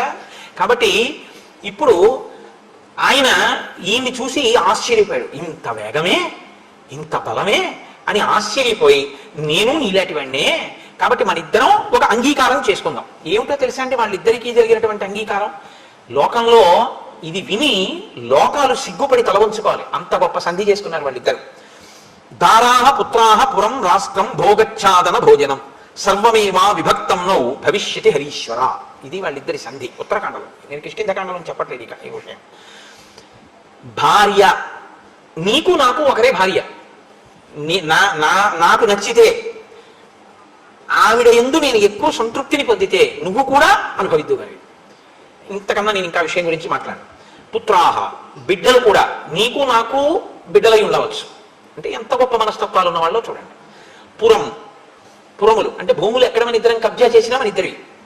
రాష్ట్రం, భోగ, ఏ భోగం మనం ఇద్దరం అనుభవించినా సరే, నేను అనుభవించినవి నువ్వు అనుభవించవచ్చు, నువ్వు అనుభవించినవి నేను అనుభవిస్తాను. మన ఇద్దరి మధ్య ఎంగిలి ప్రసక్తి లేదు. ఆచ్ఛాదన, ఆచ్ఛాదన అంటే నీడ, మనం అనుభవించేటటువంటి అంతఃపురాదులు. భోజనం, మనం తినేటటువంటివి. వీటి విషయంలో ఒకరు అనుభవించినటువంటివి రెండవ వారు కూడా అనుభవించవచ్చు. కాబట్టి ఈమె నా భార్యయే అన్న ప్రసక్తి ఏముండదు, మన ఇద్దరికీ భార్యే ఇక నుంచి. కాబట్టి అలా మనం అనుభవిద్దాం. ఇంతకన్నా నేను దీని మీద పెద్ద ప్రత్యేకంగా వివరణ చేయవలసిన అవసరం లేదు, మీ అందరూ ప్రాజ్ఞులు. అయితే మీరు ఒకటి ఆలోచించండి, ఇది ఎంత గొప్ప మనస్తత్వం అంటే నా ఉద్దేశం ఉత్కృష్టమైన అని కాదు, ఎంత నీచ ప్రవృత్తి ఉన్నటువంటి ఇద్దరు పురుషులు కలిసి చేసుకునేటటువంటి సంధో మీరు ఆలోచించుకోండి. అంటే వాళ్ళ దృష్టిలో ఒక స్త్రీకి ఉండే గౌరవం అంతే. ఒక రామచంద్రమూర్తి దృష్టిలో స్త్రీ అంటే ఒక కన్న తల్లి, ఆయన దృష్టిలో స్త్రీ అంటే పరాశక్తి. రావణుడి దృష్టిలో, వాలి దృష్టిలో ఒక స్త్రీ అంటే అలా ఉంటుంది. వాళ్ళిద్దరూ అనుభవించడమే ప్రధానంగా ఉన్నవాళ్ళు. ఇంతటి పరమ నీచుడు రావణుడితో ఇటువంటి సంధి ఉన్నవాడు ఎన్ని పాపకర్మలు చేసి ఉంటాడో, ఎంతమంది ఆడవాళ్ళని చెరపట్టి ఉంటాడో, లేకపోతే మాయావితో ఒక స్త్రీ విషయంగా గొడవ ఉంది అని మహర్షి ఎందుకు చెప్తారు? అంటే అతని దృష్టిలో పడి భోగించాలని కోరుకోవడమే తర్వాయంతే. అతని బలం ఎందుకు పనికొస్తుందంటే అతను దాన్ని అనుభవిస్తాడంతే. అది ఏదైనా కావచ్చు, అది స్త్రీ కావచ్చు, భూమి కావచ్చు, అంతఃపురం కావచ్చు, ఇతరుల సొత్తు కావచ్చు, ఏదైనా కావచ్చు, తాను అనుభవిస్తాడు. అంతటి నీచాతి నీచమైన మనఃప్రవృత్తి విశేషమైనటువంటి బలము. ఇవాళ బాణపు దెబ్బ తగిలి పడిపోయింది కాబట్టి ఊరుకున్నాడు, కానీ లేకపోతే నా నోటితో అనడం కూడా నాకు ఇష్టం లేదు. సీతమ్మని రావణుడు తీసుకొచ్చాడని తెలిస్తే దానికోసం మళ్ళీ వాలి కూడా పెడతాడు. అందుకే కృష్ణావతారంలో కురుక్షేత్రం వరకు రాకముందే పూతనాది రాక్షసుల్ని ముందే త్రుంచేసి కురుక్షేత్రంలో యుద్ధాన్ని తగ్గించుకున్నట్టు అసలు వాలి రావణులు కలవకుండానే ముందు వాలి వధని చేయించేశారు దేవతలు. లేకపోతే ఈ వాలి రావణుడి పక్కన చేరితే రామరావణ యుద్ధం కాదది, వాలి రావణులతో కూడినటువంటి రాముడు యుద్ధం చేయడం అంటే పక్కన వానరులు అంట ఉండదు. ఎందుకంటే వానరులందరూ వాలికి విషభక్తులై ఉంటారు. ఎంత క్లేశభూయిష్టం అవుతుందో. అందుకని అసలు ఈ పని జరగక ముందే వాలి పడిపోవాలి. ఇంత అధర్మాత్ముడు, ఇంతటి పాపపు నడువడి కలిగినటువంటి వాడు కిష్కింధకాండలో లేదు కదా, మనకి తెలియదు అనుకుంటున్నాడు. మనం ఉత్తరాఖండ సరిగ్గా తెలుసుకోలేదు, మనకి తెలియదా అప్పటి. కాబట్టి ఇంతటి దిక్కుమాలిన జీవితం ఉన్నవాడు స్వామి రామచంద్రమూర్తిని అడగడమా? ధర్మం కోసం, సత్యం కోసం రాజ్యాన్ని విడిచిపెట్టినటువంటి వాడు, మాటకి కట్టుబడడం కోసం అని చెప్పి ఏదైనా విడిచిపెట్టేటటువంటి స్వభావం ఉన్నవాడు, అంతటి పరమధర్మాత్ముడైన రామచంద్రమూర్తిని మాట్లాడడమే ఆయనతో, అసలు ఆయనతో మాట్లాడడానికి వాడికి అర్హత లేదు. వాడు అదృష్టం ఏమిటో, చచ్చిపోయే ముందు ఎదురుగుండా రాముడు కనపడితే వాలి పొందిన ఏకైక అదృష్టం, రావణుడు పొందని అదృష్టం ఒక్కటే. వాలి బహుశः ఎక్కడో కనీసం భార్య చెప్పిన మాటని గుర్తు తెచ్చుకునే స్వభావం ఒకటి ఉండిపోయింది. ఆ కారణం చేత ఉత్తప్పుడు ఎలా బ్రతికినా చచ్చిపోయే ముందు తప్పొప్పుకుని రాముడి వంక చూసి నమస్కారం చేసి చచ్చిపోయాడు. రావణుడు ఇదే అవకాశాన్ని పొందాడు. మీరు వింటారుగా యుద్ధకాండలో గుర్రాలు పడిపోయాయి, సారథి పడిపోయాడు, రథం పడిపోయింది, ఒక్కడే కింద నిలబడిపోయాడు, ధనస్సు విరిగిపోయింది. రాముడు అన్నాడు, పో ఇంటికి, సంపని ఇలా ఉంటే నీ చేతిలో ధనస్సు లేదు, నీకు సారథి లేడు, రథం లేదు, ఇంటికి వెళ్ళి విశ్రాంతి తీసుకుని రా అన్నాడు. 10 అడుగులు ముందుకేసి రాముడి పాదాల మీద పడుంటే రామాయణం ఇంకోలా ఉండేది. 1000 అడుగులు వెనక్కేసి అంతఃపురానికి వెళ్ళాడు కానీ 10 అడుగులు రాముడి వైపుకి వెయ్యలేకపోయాడు. రావణుడే అని మీరు అనుకోకండి. బాణం పడిపోయిన తరువాత ఏడ్చే కన్నా బాణం పడక ముందే పశ్చాత్తాపంతో రామపాదాలు పట్టుకోవడం ఎవరి జీవితానికైనా శ్రేయస్కరం. ఇది కిష్కింధకాండ యొక్క సందేశం. కాబట్టి ఇంతటి దురాత్ముడు, ఇంతటి పాపపు నడువడి కలిగినటువంటి వాడు అడిగినా రాముని యొక్క ఔదార్యం అటువంటి. ఆయన సమాధానం చెప్తున్నారు. ఆయన అన్నారు, ధర్మమర్థంచ కామంచ సమయంచాపి లౌకికం అవిజ్ఞాయ కథం బాల్యాత్ మామిహాద్యని విగర్హసి. అసలు నీకు పురుషార్థములు అని 4 ఉన్నాయని, ధర్మము, అర్థము, కామము, మోక్షము అని 4 ఉంటాయని, అందులో మిగిలినటువంటి మోక్షములు పొందడానికి సాధనములైనటువంటి ధర్మ, అర్థ, కామములు అనేటటువంటి వాటిల్లో అర్ధకామములను ధర్మంతో సమన్వయం చెయ్యాలని నీకు అసలు తెలియదు. నీకు అసలు ఎప్పుడూ చతుర్విధ పురుషార్థములన్న వాటి గురించి నువ్వు మాట కూడా ప్రయత్నపూర్వకంగా సావధాన దృష్టితో తెలుసుకునే ప్రయత్నంతో విన్నవాడివి కావు, ఆలోచించిన వాడివి కావు, అనుష్ఠాన బలం ఉన్నవాడివి కావు. నీకు ధర్మం గురించి ఏం తెలిసని మాట్లాడుతున్నావు? నువ్వు ధర్మం గురించి ప్రశ్నలు వేస్తున్నావు. అపుష్టా బుద్ధి సంపన్నాన్ వృద్ధాన్ ఆచార్య సమ్మతాన్ సౌమ్య వానరచాపల్యాత్ కిమ్మాం వక్తుమిహిచ్చసి. అసలు ఆ ధర్మం అంటే ఏమిటో తెలుసుకోవాలి అంటే, ఆ ధర్మాన్ని ఎలా పట్టుకోవాలో తెలియాలంటే, ధార్మికంగా బతకడం అంటే ఏమిటో తెలుసుకోవాలంటే మహాత్ముల్ని ఒంట్లో ఓపికగా ఆశ్రయించాలి. ఆశ్రయించి వారి దగ్గర విని జీవితంలో అనుష్ఠానంలోకి తెచ్చుకోవాలి. విని వదలకూడదు, ఆచరించాలి. నువ్వెవరిని ఆశ్రయించావు? చపల చిత్తులైనటువంటి నీ వంటి అమాత్యులైన వానరులతో తిరిగావు, వాళ్ళతో మాట్లాడతావు. నువ్వు ఎప్పుడైనా బుద్ధిమంతులు, ఆచార సంపన్నులు, పెద్దలు, ధార్మికులు, శాస్త్ర పరిజ్ఞానం ఉన్న వారిని ఎవరినైనా సేవించి వారి దగ్గర 4 మంచి మాటలు వినే ప్రయత్నం ఎప్పుడైనా చేశావా? నువ్వెన్నడూ చేయలేదు. నీకు తెలుసున్నది శాస్త్రం అని నువ్వు అనుకుంటుంటావు. ఇంతపాటి అల్పబుద్ధి ఉన్నవాడిని నువ్వు నన్ను ఎలాగా ఇన్ని ప్రశ్నలు వేసి నీ ఇష్టం వచ్చినట్లు మాట్లాడుతూ నన్ను నింద చేసి నువ్వు మాట్లాడగలుగుతావు? ఇక్ష్వాకూణాం జియం భూమి సశైల వనకానన మృగపక్షి మనుష్యానాం నిగ్రహానుగ్రహీష్వపి.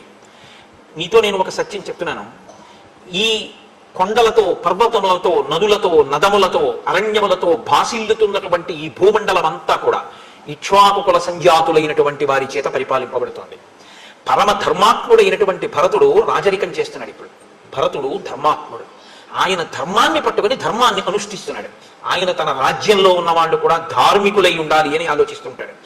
తస్య ధర్మకృతాదేశ వయమన్యే చ పార్థివాః చరామో వసుధాం కృత్స్నాం ధర్మ సంతానమిచ్చవా. నేను ఈ అరణ్యంలో తిరుగుతున్నది భరతుడు ఏం కోరుకుంటున్నాడో, ధర్మము మధ్యలో ఎక్కడ తెగిపోకుండా ప్రవహించాలి, ధర్మము అనుష్ఠింపబడాలని రాజైన భరతుడు ఏది కోరుకుంటున్నాడో అది అందరి చేత అనుష్ఠింప చెయ్యడం ప్రయోజనంగా కూడా పెట్టుకుని తిరుగుతున్నామండి. తప్ప ఏదో ఉబ్బుసుపోత 14 అడిగిలో తిరిగితే అయిపోతుందని తిరుగుతున్నవాడిని కాను. అందుకే ఋషులకి అభయం ఇచ్చాడు అంటే ధర్మం కోసమే. క్షాత్ర ధర్మం అయింది. ధర్మము యొక్క కొనసాగింపు యందు నేను అనురక్తి ఉన్నవాడను, ప్రభువు ధర్మమునందు అనురక్తి ఉన్నవాడు. ఆయనది భూమి. ఇక్కడ ఉన్న మృగ పక్షి సమస్త జాతులు ధర్మమును అవలంబించేటట్లుగా చూడడం మా హక్కు, మా అధికారం. నువ్వు నీది ధర్మమా, నీది ధర్మమా, నీది ధర్మమా అని నన్ను ఎన్నో ప్రశ్నలు వేశావు. జ్యేష్ఠో భ్రాత పితా చైవ యస్య విద్యాం ప్రయచ్చతి తయస్తే పితరో జ్ఞేయ ధర్మ్యే పదిహివర్తయ. ధర్మాలకన్నిటికీ అలవాలమైనటువంటి ధర్మం లోకంలో తనకన్నా ముందు పుట్టినటువంటి అన్నగారు ఎవడుంటాడో ఆయన, తనకి జన్మనిచ్చినటువంటి తండ్రి గారు ఎవరుంటారో ఆ తండ్రి, విద్య చెప్పినటువంటి గురువు గారు ఎవరుంటారో, విద్య చెప్పిన గురువు కన్నా ఉపదేశం చేసిన గురువు ఇంకా ఎక్కువ. ఎందుకో తెలుసా అండి? వాచక గురువు, సూచక గురువు, బోధక గురువు, పరమ గురువు, నిషిద్ధ గురువు అని గురువులు 5 రకాలుగా ఉంటారు. ఇందులో నిషిద్ధ గురువుని పక్కన పెట్టేయండి. ఎందుకంటే నిషిద్ధ గురువు అయినా చెయ్యకూడని పనులు నేర్పుతాడు, ఉగ్రమైన ఉపాసనలు అవి. కాబట్టి అది పక్కన పెట్టండి. నలుగురిలో మళ్ళీ చాలా పెద్ద స్థాయి ఎవరిదంటే పరమ గురువుది.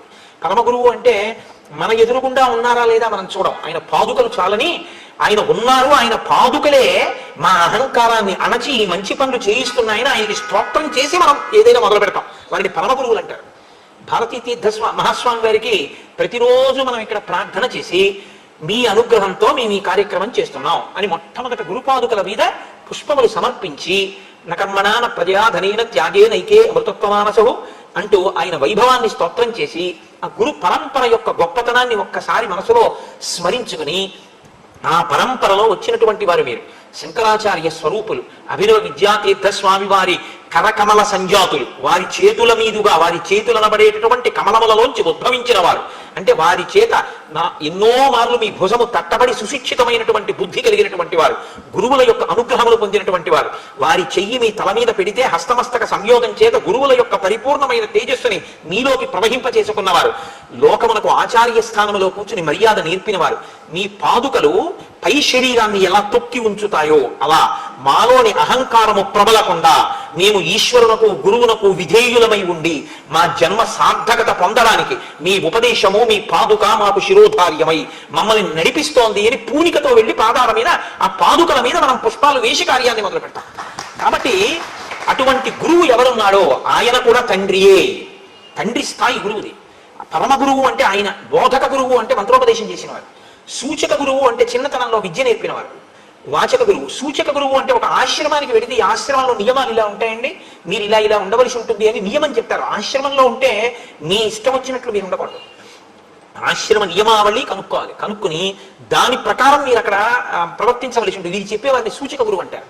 కాబట్టి ఈ గురువులలో మళ్ళీ పరమ గురువు వచ్చినప్పుడు బోధక గురువు కూడా నమస్కారం చేస్తారు.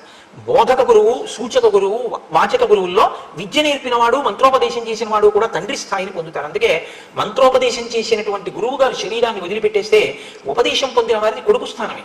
వారు వెళ్ళి గయలో శ్రాద్ధం పెట్టడానికి అధికారం ఉంటుంది.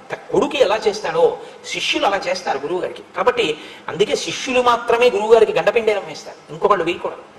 ఎందుకు వేయకూడదు అంటే, గండపిండేరం దేనికి వేస్తారండి? ఎడమ పాదానికి వేస్తారు. ఎందుకు వేస్తారో తెలుసా?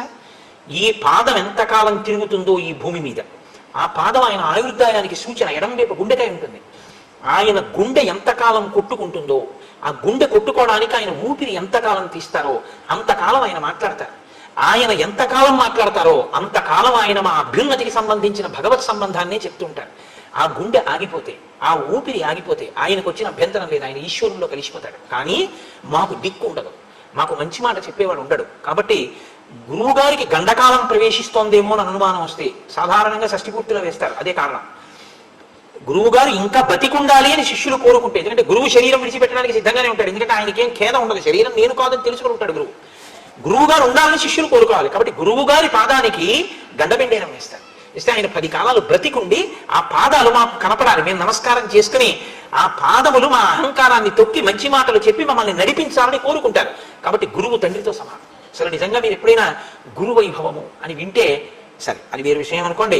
కాబట్టి జ్యేష్ఠో భ్రాత పితా చైవ యశ్చ విద్యాం ప్రయచ్చతి త్రయస్తే పితరో జ్ఞేయ ధర్మ్యే తదిహి వర్తినః. ధర్మం తెలుసున్నవాడైతే వీళ్ళందరిది ఒక్క స్థాయి. తండ్రి గారు, తండ్రి గారి తర్వాత పెద్దన్నగారు. తండ్రి గారు ఉన్నా కూడా పెద్దన్నగారు అంత గౌరవం పొందుతాడు.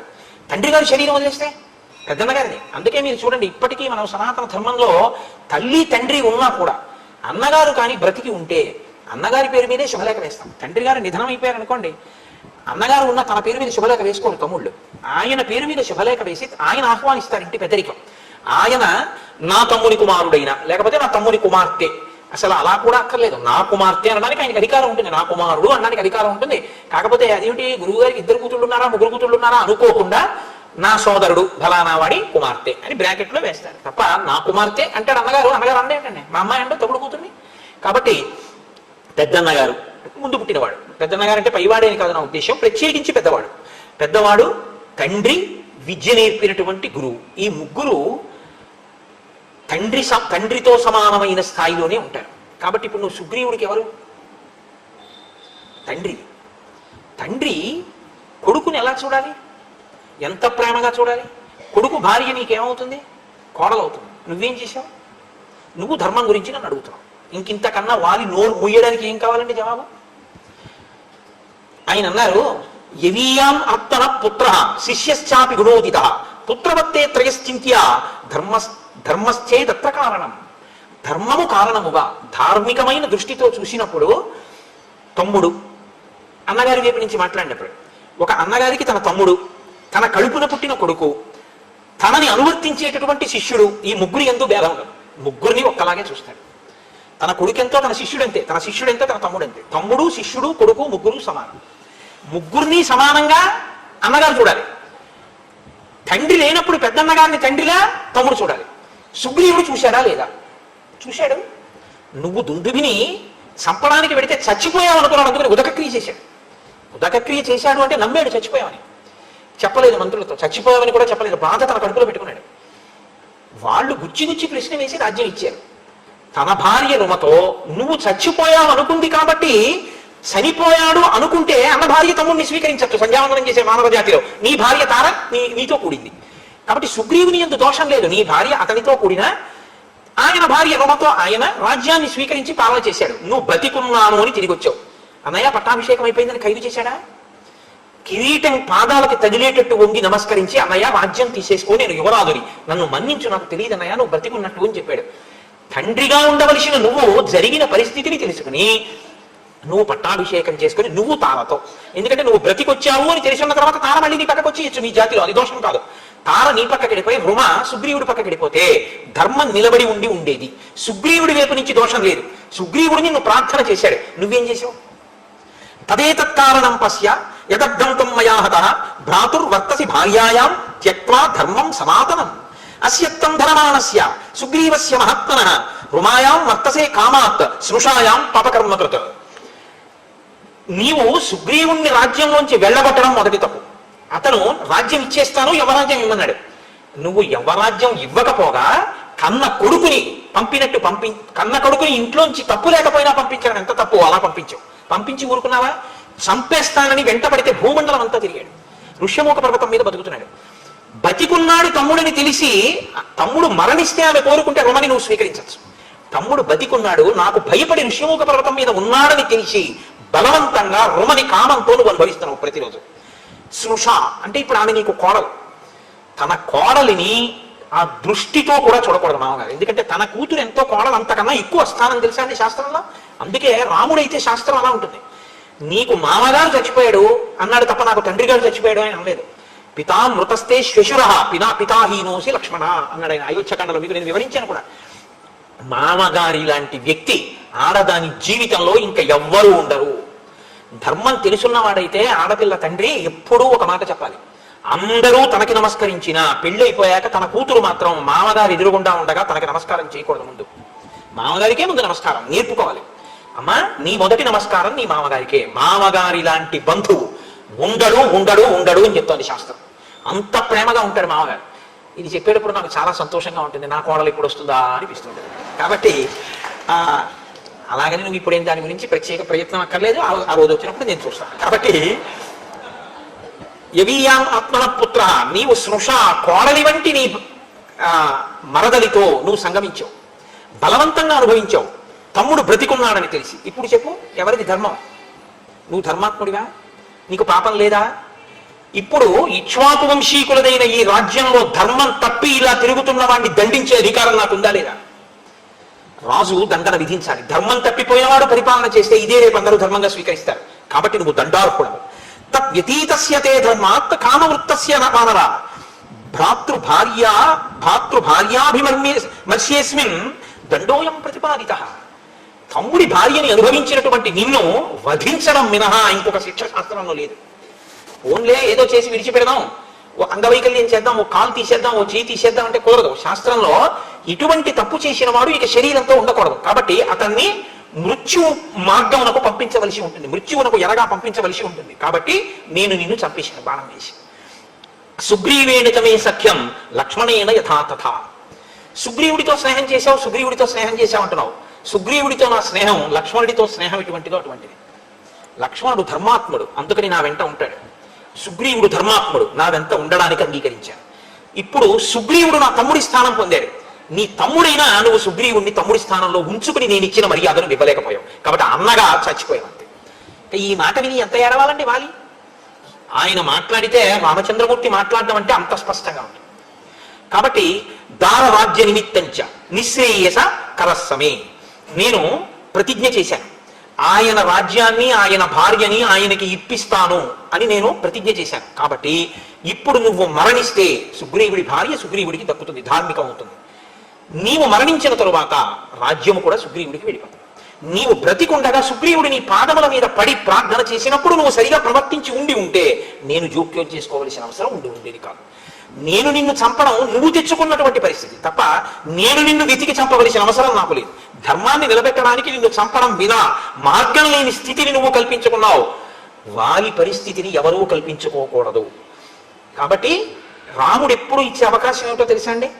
తెలిసో తెలియకో చేసేసిన తప్పులకి రాముడు ఏమండవు, రామా ఎన్ని తప్పులు చేశానో తండ్రి, నా తప్పైపోయింది, నన్ను మన్నించని త్రికరణ శుద్ధిగా రామపాదముల మీద పడిపోతే ఆ పాపములన్నిటినీ మన్నించేస్తాడు రామచంద్రమూర్తి. ఆయన దయాగుణం కలిగినటువంటి వాడు రాముడు. కాబట్టి నీవు అలా ప్రవర్తించలేదు, అందుకని నిన్ను చంపవలసినటువంటి పరిస్థితి వచ్చింది. ప్రతిజ్ఞాచమయా దత్త తదా వానర సన్నిధౌ ప్రతిజ్ఞాచ కథం శక్య మద్విదేనావ వివేక్షితం. నేను ఒకసారి ఆ వానరుల ముందు ప్రతిజ్ఞ చేశాను, సుగ్రీవుడితో స్నేహం చేసుకున్నప్పుడు వాలిని వధిస్తాను అన్నాను. రామో దీర్ఘాభిభాషతే, నాకు 2 మాటలు తెలియవు. కాబట్టి ప్రతిజ్ఞాచమయా దత్త తదా వానర సన్నిధౌ, నేను వానరుల సన్నిధిలో ఏ ప్రతిజ్ఞ చేశానో అది నెరవేర్చుకోవాలి. కాబట్టి నిన్ను చంపడం వినా నాకు మార్గం లేదు. అందుకని నీ మీద బాణం వేశాను, వేసి నిన్ను చంపాను. ఇప్పుడు నీ పరిస్థితి ఏమిటి అని అడుగుతావేమో. రాజభిధృత దండాస్తు కృత్వా పాపాని మానవాహ నిర్మలాహ స్వర్గమాయాంతి సంత సుకృతినో యథా. సత్పురుషుడైనటువంటి వాడు జీవితంలో ఏ పాపం చెయ్యనటువంటి వాడు స్వర్గాన్ని ఎలా పొందుతాడో, నువ్వు చేసిన మహాపాపానికి నా చేత దండన పొందేశావు కాబట్టి, రాజదండన పొందేశావు కాబట్టి నీ పాపం అక్కడతో పోయింది. ఇంకా పోయింది కాబట్టి ఇప్పుడు నువ్వు స్వర్గానికి వెళ్ళిపోతావు. ఇప్పుడు నేను నీకు ఉపకారం చేశానా అపకారం చేశానా? అయితే ఎన్ని కోట్ల జన్మలు నువ్వు ఈ పాప ఫలితాన్ని అనుభవించి ఉండేవాడివో, నేను తీసేశాను నా పాపాన్ని రాజదండంతో. నా బాణం వల్ల నీకు ఆ పాపం పోయింది కాబట్టి ఇప్పుడు నువ్వు స్వర్గానికి వెడుతున్నావు. ఎలా వెడుతున్నావో తెలుసా? పరమ సాధు పురుషుడు, పరమ భక్తి తత్పరుడు ఎలా వెడతాడో అలా వెడతావు. నువ్వేమన్నావు? నువ్వు పరాన్ముఖుడిగా ఉండగా ఎవరితోనో యుద్ధం చేస్తున్నప్పుడు నేను చాటు నుంచి నీ మీద బాణం వేశాను, అది తప్పని నువ్వు అన్నావు. ఇప్పుడు నేను నీకు ఆ ధర్మం చెప్తాను విను. నమే తత్ర మనస్తాపో నమన్యుర్హరి యూధప వాగురాభిశ్చ పాశైశ్చ కోటైశ్చ వివిధైర్నరాహ. మనుష్యులు వేరు, జంతువులు వేరు. మనుష్యుడు మనుష్యుడితో యుద్ధం చేసేటప్పుడు ఉండే ధర్మం వేరు, మనుష్యుడు జంతువుని వేటాడేటప్పుడు ఉండే ధర్మం వేరు. జంతువుతో చేసేది యుద్ధం అంటారు, వేట అంటారు. జంతువుని వేటాడతారు, మనిషిని వేటాడరు, మనిషితో యుద్ధం చేస్తారు. అందుకే మనిషిని వేటాడరు కనుక మనిషి వెన్ను చూపిస్తే ఊరుకుంటారు. మనిషి ఆయుధం కింద పడిపోతే చంపరు, మనిషి నిద్రపోతుంటే చంపరు, మనిషి పరాకుగా ఉంటే చంపరు, మనిషి అన్నం తింటూ ఉంటే చంపరు, మనిషి భార్యతో కలిసి సుఖభోగంలో ఉంటే చంపరు. అదే జంతువు నిద్రపోతున్నా చంపేస్తారు, జంతువు పరాకుగా ఉన్నా చంపేస్తారు, జంతువు పరిగెడుతున్నా బాణం వేసి చంపుతారు. ఎందుకంటే జంతువుని చంపేటప్పుడు వేట, మనిషిని చంపేటప్పుడు యుద్ధం. యుద్ధానికి ధర్మం వేరు, వేటకి ధర్మం వేరు. అందుకే మనిషిని పట్టి చంపేటప్పుడు వల వేసి పట్టుకోరు, పాశం వేసి లాగి చంపకూడదు, కపటంతో చంపకూడదు. జంతువుని చంపేటప్పుడు వల వేసి పట్టుకోవచ్చు, పాశం వేసి పట్టుకోవచ్చు, కపటంతో పట్టుకోవచ్చు, నిద్రపోతున్నప్పుడు పట్టుకోవచ్చు, నిద్ర లేచి ఉండగా పట్టుకోవచ్చు, మేత మేస్తూ ఉండగా కొట్టచ్చు, పారిపోతున్నప్పుడు కొట్టచ్చు, నిలబడినప్పుడు కొట్టచ్చు, పడుకున్నప్పుడు కొట్టచ్చు. ఏం చేస్తున్నా సరే వేటాడాలనుకున్నటువంటి రాజు జంతువుని కొట్టేటప్పుడు ఇలాగే కొట్టాలన్న నియమం ఏమీ లేదు. కాబట్టి చాటున మాటు వేసి బాణాన్ని వేస్తారు. దశరథ మహారాజు గారు వేయలా? శబ్దభేద విద్యతో తెల్లవారగట్ట నీరు తాగుతుంటే ఏనుగు వచ్చింది అనుకుని బాణం వేయలేదు, మరి చాటు నుంచి వేయలేదా? వేటాడేవాడు ఎప్పుడు సింహానికి ఎదురుగుండా వెళ్ళి వేటాడడానికి ఏం కూర్చోడు, ఏ పొగ మాటనో కూర్చుని సింహం వచ్చింది అనుకుంటే వెంటనే సింహం మీద వరప్రయోగం చేస్తారు. అంతేగాని ఆ సింహానికి ఎదురుగుండా వచ్చి యుద్ధం చేయాలని నియమం లేదు. వేట అన్న పదానికి అర్థం ఏమిటంటే జంతువుని మనిషి కొట్టేటప్పుడు వేట, మనిషి మనిషిని కొట్టేటప్పుడు యుద్ధ ధర్మం. నువ్వెవరు? వానరుడివి. నేనెవరు? నరుణ్ణి. నువ్వు జంతువు, నేను నరుడు. జంతువుని కొట్టేటప్పుడు మనుష్య ధర్మం పాటించమని నువ్వెవరు నాకు చెప్పడానికి ధర్మం? జంతువుని కొట్టేటప్పుడు వేట ధర్మం. నా ఇష్టం, ఎదురుగుండా నిలబడి కొడతా, పక్క నుంచి కొడతా, వెనక నుంచి కొడతా, పారిపోతుంటే కొడతా, వలేసి కొడతా, పాశం వేసి కొడతా, నిద్రపోతున్నా కొట్టేస్తా. ఎందుకు కొట్టేస్తానంటే నువ్వు జంతు శరీరంలో ఉన్నావు, నేను మనుష్య శరీరంలో ఉన్నా. ఇక్కడ యుద్ధ ధర్మం వర్తించదు. నీకు ధర్మాధర్మములు నీకు తెలియవు. అసలు నీకు ధర్మాధర్మాలు తెలిస్తే నీ కోణం వంటి నీ మరదలితో నువ్వు సంగమించేవాడివే కాదు. అసలు ఏ ధర్మమో నీకు తెలియదు, ఏ ధర్మమో తెలుసుకుందామని నువ్వు ప్రయత్నించలేదు. నీకు తెలిసిన ధర్మం ఒక్కటే, నీకు పశుధర్మం ఒక్కటే తెలుసు. నీకు ఒంట్లో కండ కావడం ఉంది కాబట్టి ఆ దాంతో నువ్వు వెళ్ళి నీకేం కావాలంటే అది అనుభవించావు. ఆ పాపం అనుభవించవలసిన రోజు వచ్చింది, నా చేతి బాణంతో తెగటారిపోయావు. కాబట్టి చాట్ నుంచి కొట్టావు, పరాముఖుడవై కొట్టావు. నేను ఎవరితోనో యుద్ధం చేస్తుంటే కొట్టావంటాయండి. నాకు నేను పొందవలసిన ధర్మాన్ని, నేను పాటించవలసిన ధర్మాన్ని నేను ఎవరి పట్ల పాటించాలో అది మానేసి నీ పట్ల నేను పాటించాలి ధర్మాన్ని చెప్పడానికి నువ్వెవరు? శాస్త్రం ఏది చెప్పిందో అది ధర్మం, నువ్వు చెప్పింది ధర్మం కాదుగా. శాస్త్రం ప్రమాణంతే, శాస్త్రము ప్రమాణం. ఇదే నేను మీతో మనవి చేసేది. రాముడు ఎప్పుడు మాట్లాడినా శాస్త్రమే మాట్లాడతాడు, తన సొంత నిర్ణయాలు చెప్పడు రాముడు. ధర్మాన్ని నిర్ణయించినది శాస్త్రాలు నిర్ణయించాయి, స్మృతులు నిర్ణయించాయి. ఆ స్మృతులు నిర్ణయించినప్పుడు క్షత్రియులకి వేట ధర్మాన్ని నిర్ణయించాయి, యుద్ధ ధర్మాన్ని నిర్ణయించాయి. వేట ధర్మం జంతువుల పట్ల, యుద్ధ ధర్మం సాటి మనుష్యుల పట్ల. ఇప్పుడు నేను ఒక జంతువుని వేటాడేటప్పుడు పరాముఖంగా ఉండగా కొట్టానా, ఎదురుగుండా కొట్టానా, పారిపోతే కొట్టానా? ఇవేవి నాకు అధర్మాన్ని తీసుకో. కాబట్టి నీవు నన్ను ఇలా కొట్టామేమని అడిగేటటువంటి అధికారమే నీకు లేదు. అసలు ధర్మం అన్న మాట ఎత్తే అధికారం నీకు లేదు.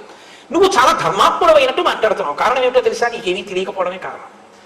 ఏమముక్తస్తు రామేణ వాణి ప్రవ్యధితో భృజం నదోషం రాఘవే దధ్యౌ ధర్మేధిగత నిశ్చయ ప్రత్యుమాచుతతో రామం ప్రాంజలి వానరీశ్వర.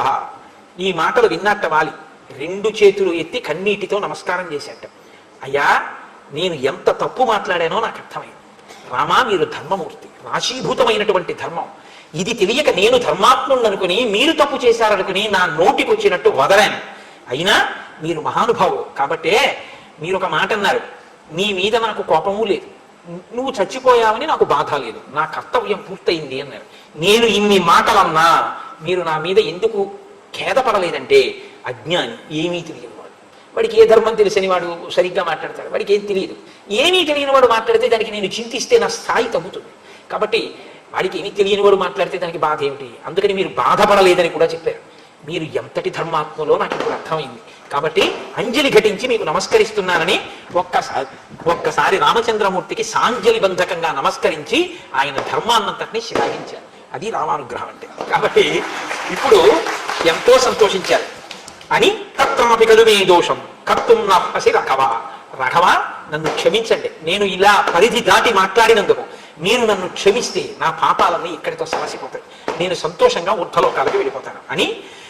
నత్వాత్మానం అహం శోచే నతారాం నచ బాంధవాన్ యథా పుత్రం గుణశ్రేష్టం అంగదం కనకాంగదం. ఇంకా ధనేష దారేష పుత్రేష ఉంటుంది కదండి. ధనేష దారేష గెలిచాడు రామదర్శనంతో, పుత్రేష ఉండిపోయింది. నాకిప్పుడు తార గురించి బెంగలేదు, ఈ భూమి గురించి బెంగలేదు, అంటే రాజ్యం గురించి. అంగదం కనకాంగదం, బంగారు కేయూరములు పెట్టుకు తిరగడం అంటే ఇష్టమైనటువంటి నా కొడుకు చిన్నవాడున్నాడే, వాడికి ఏమీ తెలియదు పాపం ఇంకా ప్రవర్తన. రేపు సుగ్రీవుడు రాజు అవుతాడు, ఎలా ప్రవర్తిస్తాడో తెలియక ఆ సుగ్రీవుని యొక్క శత్రువులతో కలిసి తిరిగితే సుగ్రీవుడికి కోపం వస్తుంది.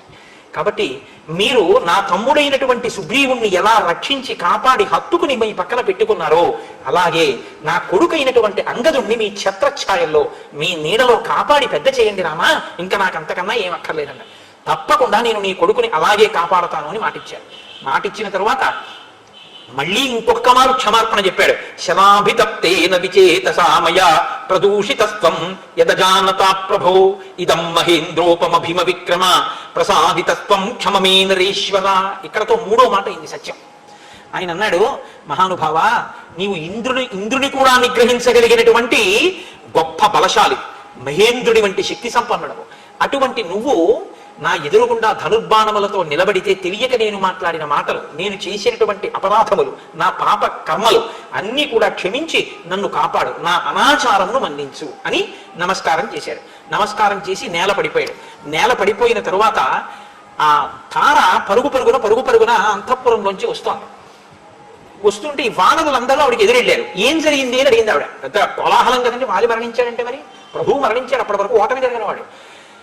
వస్తుంటే వానరులు అంటే ఒక సంఘటన, ఒక వ్యక్తి నాలుక మించి ఇంకొక వ్యక్తి నాలుక మీద వెళ్ళేటప్పటికి ఎన్ని రకాలుగా మారిపోతుందో చూపిస్తారు మహర్షి. వానరులు ఏం చెప్పారంటే తారతోటి, క్షిప్తాన్ వృక్షాన్ సమావిద్య విపులాశ్చ శిలాస్తథా వాలీ వజ్ర సమైర్బాణై రామేణ వినిపాతితః. వాలికి ఎదురుగుండా రాముడు వచ్చాడు యుద్ధం చేయడానికి. వాలి చెట్లు పీకి రాముడి మీద వేశాడు, రాముడు బాణాలు వేశాడు. రాముడి బాణాలకి చెట్లన్నీ తెగిపోయాయి, కింద పడిపోయాయి. ఏదో ఇద్దరు చాలాసేపు దెబ్బ. వాలికి అనుచరగణంగా ఉన్న వాళ్ళందరి మీద పగ తీర్చుకునేటటువంటి ప్రయత్నంలో ఉన్నారు. కాబట్టి ఇప్పుడు నువ్వు అక్కడికి వెళ్ళకు, అంగదుణ్ణి తీసుకుని మనం ఎక్కడికైనా దూరంగా పారిపోవాలి, అక్కడ పరిస్థితి చాలా భయంకరంగా ఉంది, విప్లవం జరిగిపోతోంది, సింహాసనం కోసం కుట్ర జరిగిపోతుంది, ఇన్ని చెప్పారు. అవన్నీ జరిగాయి. అక్కడ అంగదుని నేను రక్షిస్తానని రామచంద్రమూర్తి అన్నారు. అంటే లోకం పోకడ ఎలా ఉంటుందో చూపిస్తారు. వానరులు కాబట్టి వాళ్ళు అలా మాట్లాడారంటే అర్థం, పుకార్ల మీద ఉన్నంత వ్యామోహం ఇంకా దేని మీద ఉండదు. దానికి తగ్గట్టే ఇప్పుడు కొత్త ప్రక్రియ కూడా బయలుదేరింది. ఎక్కడ ఏదైనా సరే ఇప్పుడు అక్కడ ఏం జరిగిందో ఒక్కసారి చెప్పండి అనేటటువంటి సాధన సంపత్తులు కూడా వచ్చేసాయి. కాబట్టి ఇక అదే పని, ఇంకా ఏ ఇంద్రియములకు పని లేదు, ఇలా ఉండడమే, నిశ్చేష్టులైపోయి తెలుసుకుంటున్నాడు. ఏమిటి దాని వల్ల సరైన విషయం వదిలిపెట్టేసేయండి. కాబట్టి వానరులు ఈ మాట చెప్తే తారంది, నా భర్త మరణించిన తరువాత ఈ రాజ్యం ఉంటే ఎవరికి కావాలి, ఊడిపోతే ఎవరికి కావాలి, నాకు వాలి ప్రధానమని ఆవిడ యుద్ధ భూమిలోకి వెళ్ళింది, వాలి మీద పడింది, చాలా ఘోరమైనటువంటి స్థితిలో శోకించింది ఆవిడ. కానీ తార ఎక్కడ మాట్లాడినా అలాగే ఉంటుంది. ఒక మెరుపు ఆవిడ మాట్లాడతారు, ఆ శ్లోకాలు అంత దీనంగా విలపిస్తూ కూడా ఆవిడ చాలా చమత్కారంగా చాలా అందంగా మాట్లాడుతుంది. నన్ను కూడా చంపి వాలి దగ్గరికి పంపేయండి. ఎందుకంటే వాలి స్వర్గానికి వెళ్ళిన తర్వాత అంతటి తేజోవంతుడు, అంతటి కీర్తివంతుడు స్వర్గానికి వచ్చాడని మునిషి అప్సరసలు వచ్చి కౌగిలించుకుంటారు. ఆయన నాకు మీ కౌగిలింత అక్కర్లేదు, నా భార్య తార కావాలంటాడు. నేను పక్కన లేకపోతే దిగులు చెందుతాడు, స్వర్గం రక్షించదు. అందుకని నన్ను పంపేయండి. ఏ బాణంతో వాలిని చంపామో ఆ బాణంతోనే నన్ను చంపి. ఎందుకంటే ఆడదాన్ని చంపడమా అని ఆలోచిస్తున్నావేమో. భార్య భర్త శరీరములు వేరేమో కానీ వాడు శాస్త్రంలో ఒకటే. నీకు ధర్మం మీద నమ్మకం కదా, ఆ బాణంతోనే నన్ను చంపేస్తే, భార్యాభర్తల్ని కలిపి చంపేస్తే ఒకళ్ళనే చంపినట్టు అవుతుంది. పైగా లోకంలో దానాలన్నింటిలోకి శ్రేష్టమైన దానం ఏమిటో తెలుసా? భార్యాదానమే. అంటే కన్యాదానం. కన్యాదానం గొప్పది అందుకు కదండి అయింది. ఇంకోటి ధర్మం చేసుకోవాలంటే, ధర్మం చేసుకోవడం అంటే మీరు జాగ్రత్తగా అర్థం చేసుకోండి. ఏది చెయ్యాలన్నా ధర్మపత్ని పక్కన ఉండాలి కదా, అందుకని కన్యాదానం గొప్పది. కాబట్టి భార్యాదానం చాలా గొప్పది. అందుకని నన్ను ఇప్పుడు చంపేస్తే వాళ్ళకి భార్యాదానం చేసిన వాడి అవుతాం, కాబట్టి నన్ను చంపేయండి అని నీకెప్పుడు ఈ భూమి మీద వ్యామోహం, రాజ్యాకాంక్ష. అందుకని వాలి నేనొచ్చినా భూమినే కౌగులించుకుని పడుకున్నావా అంటుంది. ఆ ఏడుపులో కూడా ఆవిడ ఎంత చమత్కారంగా మాట్లాడుతుందో. కానీ అలా అనకూడదు, అది సంస్కృతి పాత్రం కాదు అలా మాట్లాడడం. మాట్లాడడం అంటే అలా ఏడవడాన్ని అభినందించి మాట్లాడడం అనేది మంచి పద్ధతి కాదు. కానీ ఆవిడ అలా పాపం శోకించింది భర్త యొక్క మరణానికి. కానీ ఆవిడ వాలితో ఒక మాట అంటుంది, ఇవి అనగలిగిన ప్రజ్ఞ లోకంలో చాలా తక్కువ మందికే ఉంటుంది. మండోదర్ అంటుంది రావణుడి విషయంలో, తార అంటుంది వాలి విషయంలో యుద్ధ భూమిలో. ఆవిడ అంటుంది, సుగ్రీవస్య త్వయా భార్య హృతాసచ వివాసితః యత్తస్య తయా వృష్టి ప్రాప్తేయం ప్లవగాధిప. నీవు నీ తమ్ముడైనటువంటి సుగ్రీవుడి భార్యని నీ భార్యగా అనుభవించడం వల్లనే ఈ ప్రమాదాన్ని తెచ్చుకోవడం అయింది. సుగ్రీవుణ్ణి రాజ్యంలోంచి పంపకుండా సుగ్రీవుడికి యవరాజ్యం ఇచ్చి ఆయన భార్యతో ఆయన ఉండే అవకాశం ఆయనకి ఇచ్చి ఉంటే ఎలా ఉండేదో పరిస్థితి. నీ చావుకి కారణం రాముడని నువ్వు అనుకుంటున్నావు, నీ పాపమే కారణము అంటాడు.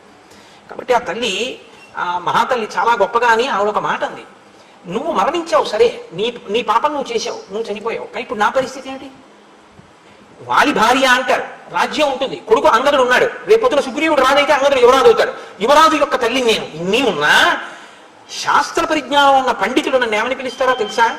పతి హీనాతు యానారి కామం భవతు పుత్రిని ధన ధాన్య సమృద్ధాపి విధవే మృత్యతే బుధై విధవే త్యుచ్యతే బుధై.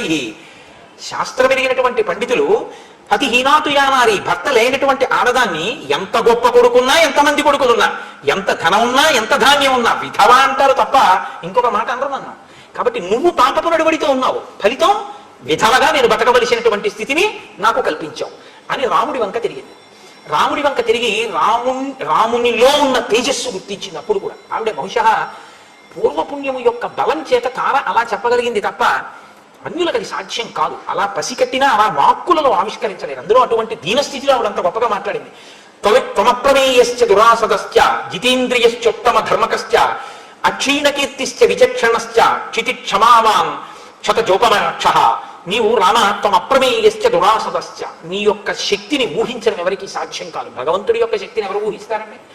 జితేంద్రియశ్చోత్తమ ధర్మకశ్చ, నువ్వు ఇంద్రియములను జయించినటువంటి వాడివి. ఉత్తమ ధార్మికశ్చ, నువ్వు చాలా ఉత్తమమైనటువంటి ధార్మికుడు.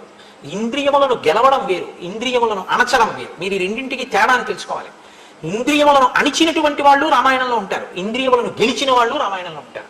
ఇంద్రియములను అణిచిన వాడు రావణాసురుడు. ఇంద్రియాలని అణచడం అంటే ఏమిటో తెలుసా అండి? త్రాచుపాము యొక్క తల మీద పాదాన్ని పెట్టి కూర్చోడం.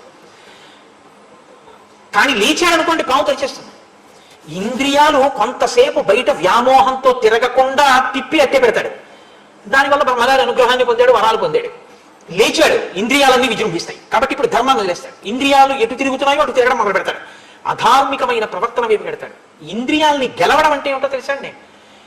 తాను ధార్మికంగా అనుభవించకూడదు అన్న సుఖం తన కన్నుల ముందు కనపడి తనని కోరుకున్నా తాను ఆ సుఖాన్ని అనుభవించాడు. ఎందుకంటే శాస్త్రం అంగీకరించాను కనుక. ఆయన ఇంద్రియముల యందు కానీ మనస్సు యందు కానీ వికారము కలగదు. అలాంటి వాడు ఇంద్రియములను గెలిచినవాడు. కాబట్టి జితేంద్రియశ్చోత్తమ ధార్మికశ్చ, నువ్వు ఇంద్రియములను గెలిచినటువంటి వాడివి, ఉత్తమమైనటువంటి ధార్మికుడివి. అక్షీణ కీర్తిశ్చ విచక్షణశ్చ, నీ కీర్తి క్షీణించదు. తెలియక వాలి ఏదో అన్నాడు, నీ కీర్తి మాసిపోయింది వాటితో. అక్షీణ కీర్తిశ్చ విచక్షణశ్చ, నీకు యుక్తాయుక్త విచక్షణ బాగా ఉన్నవాడి. క్షితిక్షమావాన్, భూమికి ఎంత ఓర్పుందో అంత ఓర్పున్నవాడివి. క్షత జోపమాక్ష, ఎరుపు జీరలు తీరి రక్తం ఎలా ఉంటుందో అటువంటి కందులు ఉన్నటువంటి వాడివి, అంత అందగాడివి. త్వమాప్త బాణాసన బాణపాణి మహాబల సంహన నోపపన్న మనుష్య దేహాభ్యుదయం విహాయ దివ్యేన దేహాభ్యుదయేన యుక్త. నువ్వు ఆ ధనస్సు పట్టుకుని బాణాలు తూణీరం కట్టుకుని ఇలా నిలబడితే తార వచ్చేటప్పటికి ఆయన దాని మీద వాలి ఉన్నాడు ఇలాగా ఆ ధనస్సు మీద. నువ్వు నిలబడితే నీ అవయవ సంఘాతం ఉందే, నీ శరీరంలో అవయవాల యొక్క పొందిక, దాన్ని చూస్తుంటే అది ఒక మనుష్య శరీరానికి ఉండేటటువంటి అవయవముల యొక్క పొందిక కాదు, అది దేవతల యొక్క శరీరపు కాంతులు నీ శరీరపు కాంతులలో కనపడుతున్నాయి. కాబట్టి నువ్వు సాక్షాత్ ఈశ్వరుడవు అని ఆవిడ రామచంద్రమూర్తి యొక్క వైభవాన్ని కీర్తించి ఆమె తాను కూడా సహగమనం చేస్తాను. లోకంలో ఒక పోకడ ఒకటి ఉంటుంది. ఇంకా చంపించేసినటువంటి సుగ్రీవుడు అన్నాడు, పాపం నేను ఎప్పుడు కనపడినా మా అన్నయ్య చెట్టు కొమ్మలతో కొట్టి ఇంకెప్పుడు రాకడి తరిమేసేవాడు తప్ప చంపలేదు, నేను మాత్రం మా అన్నయ్యని చంపించేశాను, అలాంటి తమ్ముడు లోకంలో ఉండడు. ఇప్పుడు చనిపోతున్నటువంటి అన్నయ్యని చూసిన తరువాత నాకు ఎంత మాత్రమో కూడా ఈ రాజ్యాన్ని తీసుకోవాలని లేదు. అందుకని ఋష్యమూక పర్వతం మీదకి వెళ్ళిపోయి కందమూలాలు తింటూ ఉంటాను, అక్కడే ఉంటాను, అంగదుడికి రాజ్యం ఇచ్చేయండి, అన్నయ్యని చంపి పాపం మూట కట్టుకున్నాను, తారావిలాపం చూస్తే నా హృదయం కదిలిపోతోంది అన్నాడు. చిత్రం ఏంటో తెలుసా అండి, రాముడు ఇచ్చాడు. ఇది రాముడి హృదయం అంటే. అందుకే శ్రీ రఘురామచారు తులసీ జలదామ సమక్షమాది శృంగార గుణాభిరామ త్రిజగన్నుత శౌర్య రమాలలామ దుర్వార కబంధ రక్షత విరామ జగజ్జన కల్మశార్ణవోత్తారక రామ భద్రగిరిదా శరథీ కరుణాపయోనిధి అంటాడు రామదాస్ గారు. ఆయన మహానుభావుడు, ఎదుటివారి కల్మషాన్ని కడుగుతాడు. తన స్నేహితుడు అగ్నిసాక్షిగా స్నేహం చేసుకున్నటువంటి ఆ సుగ్రీవుడు అన్నగారు చచ్చిపోయారని ఏడిస్తే ఆ ఏడుపుకి తాను ఏడ్చి ఇంకా ఆయన మరణించలేదు, అంగదుడిని సుగ్రీవుడికి అప్పచెప్పి వీడి తెలిసి తెలియక చిన్నతనం ప్రవర్తిస్తే నువ్వు రక్షించు కాపాడు అని యవరాజ్య పట్టాభిషేకం చెయ్యమని కోరి సుగ్రీవుడితో ఒక మాట అన్నాడు, ఈ మాల నా మెడలో ఉన్నంత కాలం నా ప్రాణం పోదు, కాబట్టి ఈ మాల వహిస్తుంది నా యొక్క పరాక్రమాన్ని, తేజస్సుని, ప్రాణాలని, కాబట్టి ఈ మాల తీసి నీ మెడలో వేసేస్తాను, దగ్గరికి రమ్మన్నాడు. సుగ్రీవుడు వచ్చిన తర్వాత తన మెడలో ఉన్నటువంటి మాల తీసి సుగ్రీవుడి మెడలో వేసి భయంకరంగా పళ్ళు బయట పెట్టి కనురెప్పలు పెద్దవి చేసి గుడ్లు పైకి పెట్టి మరణించాడు అని రాశారు వాల్మీకి మహర్షి. అంత ఘోరమైనటువంటి చావు, చచ్చిపోయాడు. రామబాణపు దెబ్బ అప్పుడు తెలిసింది ఆ మాల తీసేయని. అప్పటి వరకు అది ఓర్చేటట్టు చేసింది. మరణించాడు, ఏడ్చారు, లక్ష్మణమూర్తి ఆదేశించారు, వెళ్ళారు, ఒక పెద్ద శిబిక ఒకటి తీసుకొచ్చారు, అందులోకి ఈ పార్థివ శరీరాన్ని ఎక్కించారు. తారాదులు కూడా వెనకాతలు వెళ్ళారు, వాళ్ళ ఆచారం ప్రకారం రుద్రభూమిలో దాన్ని కట్టెల మీద పడుకోబెట్టి చందన కాష్టముల యందు పడుకోబెట్టి నీ పోసి సమంత్రకంగా అంగదుడు అగ్నికి ఆహుతి చేసేసాడు వాలి శరీరాన్ని. అక్కడతో వాలి నిహతుడైపోయాడు. కానీ ఇప్పుడు నేను అనుకుంటున్నాను, బహుశా వాలిని వధించడంలో రామచంద్రమూర్తి యొక్క ధర్మం విషయంలో మీకెవ్వరికీ అనుమానం లేని రీతిలోనే రామచంద్రమూర్తి చెప్పిన జవాబుని నేను మీకు కొంత చెప్పగలిగానేమో అని నేను అనుకుంటున్నాను. కాబట్టి ఎవరైనా తెలియక వాలిని రాముడు చాటు నుంచి కొట్టాడంటే రాముడి జవాబుని నేను కూడా చెప్పవలసి ఉంటుంది. ఎందుకంటే రాముడి కీర్తిని కాపాడడం, ధర్మం యొక్క కీర్తిని కాపాడడం. ఇప్పుడు ఇది పూర్తయిపోయిన తరువాత దానికి సంబంధించిన అంత్యేష్టి సంస్కారం అంతా పూర్తయిపోయింది. మీరు శ్రీరామాయణంలో తప్పకుండా గమనించవలసిన విషయం ఇది. ఎప్పుడైనా సరే, ఎంత నీచుడైనా సరే, ఒకసారి చచ్చిపోతే మాత్రం ఆ శరీరాన్ని అలా వదిలేడు రాముడు. నిజంగా రాముడు ఇంత పాపమనటువంటి కలిగిన వాడు ఆదోరాయణ అనొచ్చు, అలా అనడు, అంత్యేష్టి చేయిస్తాడు. ఒక మనిషి చనిపోతే అంత్యేష్టి సంస్కారం చెయ్యడం ఎంత అవసరం. ఎవరూ లేనటువంటి అనాథగా ఎవరైనా మరణిస్తే అటువంటి శరీరానికి అంత్యేష్టి సంస్కారం చేయడం ఎంత గొప్పదో. కలియుగంలో అశ్వమేధయాగం లేదు, అనాథ ప్రేత సంస్కారమే అశ్వమేధయాగం. కాబట్టి దాని గొప్పతనం ఏమిటో రామచంద్రమూర్తి 1కి 10 మార్లు రామాయణంలో నిరూపిస్తుంటారు. అందుకే ఆ వాలి యొక్క శరీరానికి కూడా అంత్యేష్టి సంస్కారం చేయించి మళ్ళీ ఆ ప్రశ్రవణ పర్వత శిఖరపు గుహ యందు కూర్చున్నారు.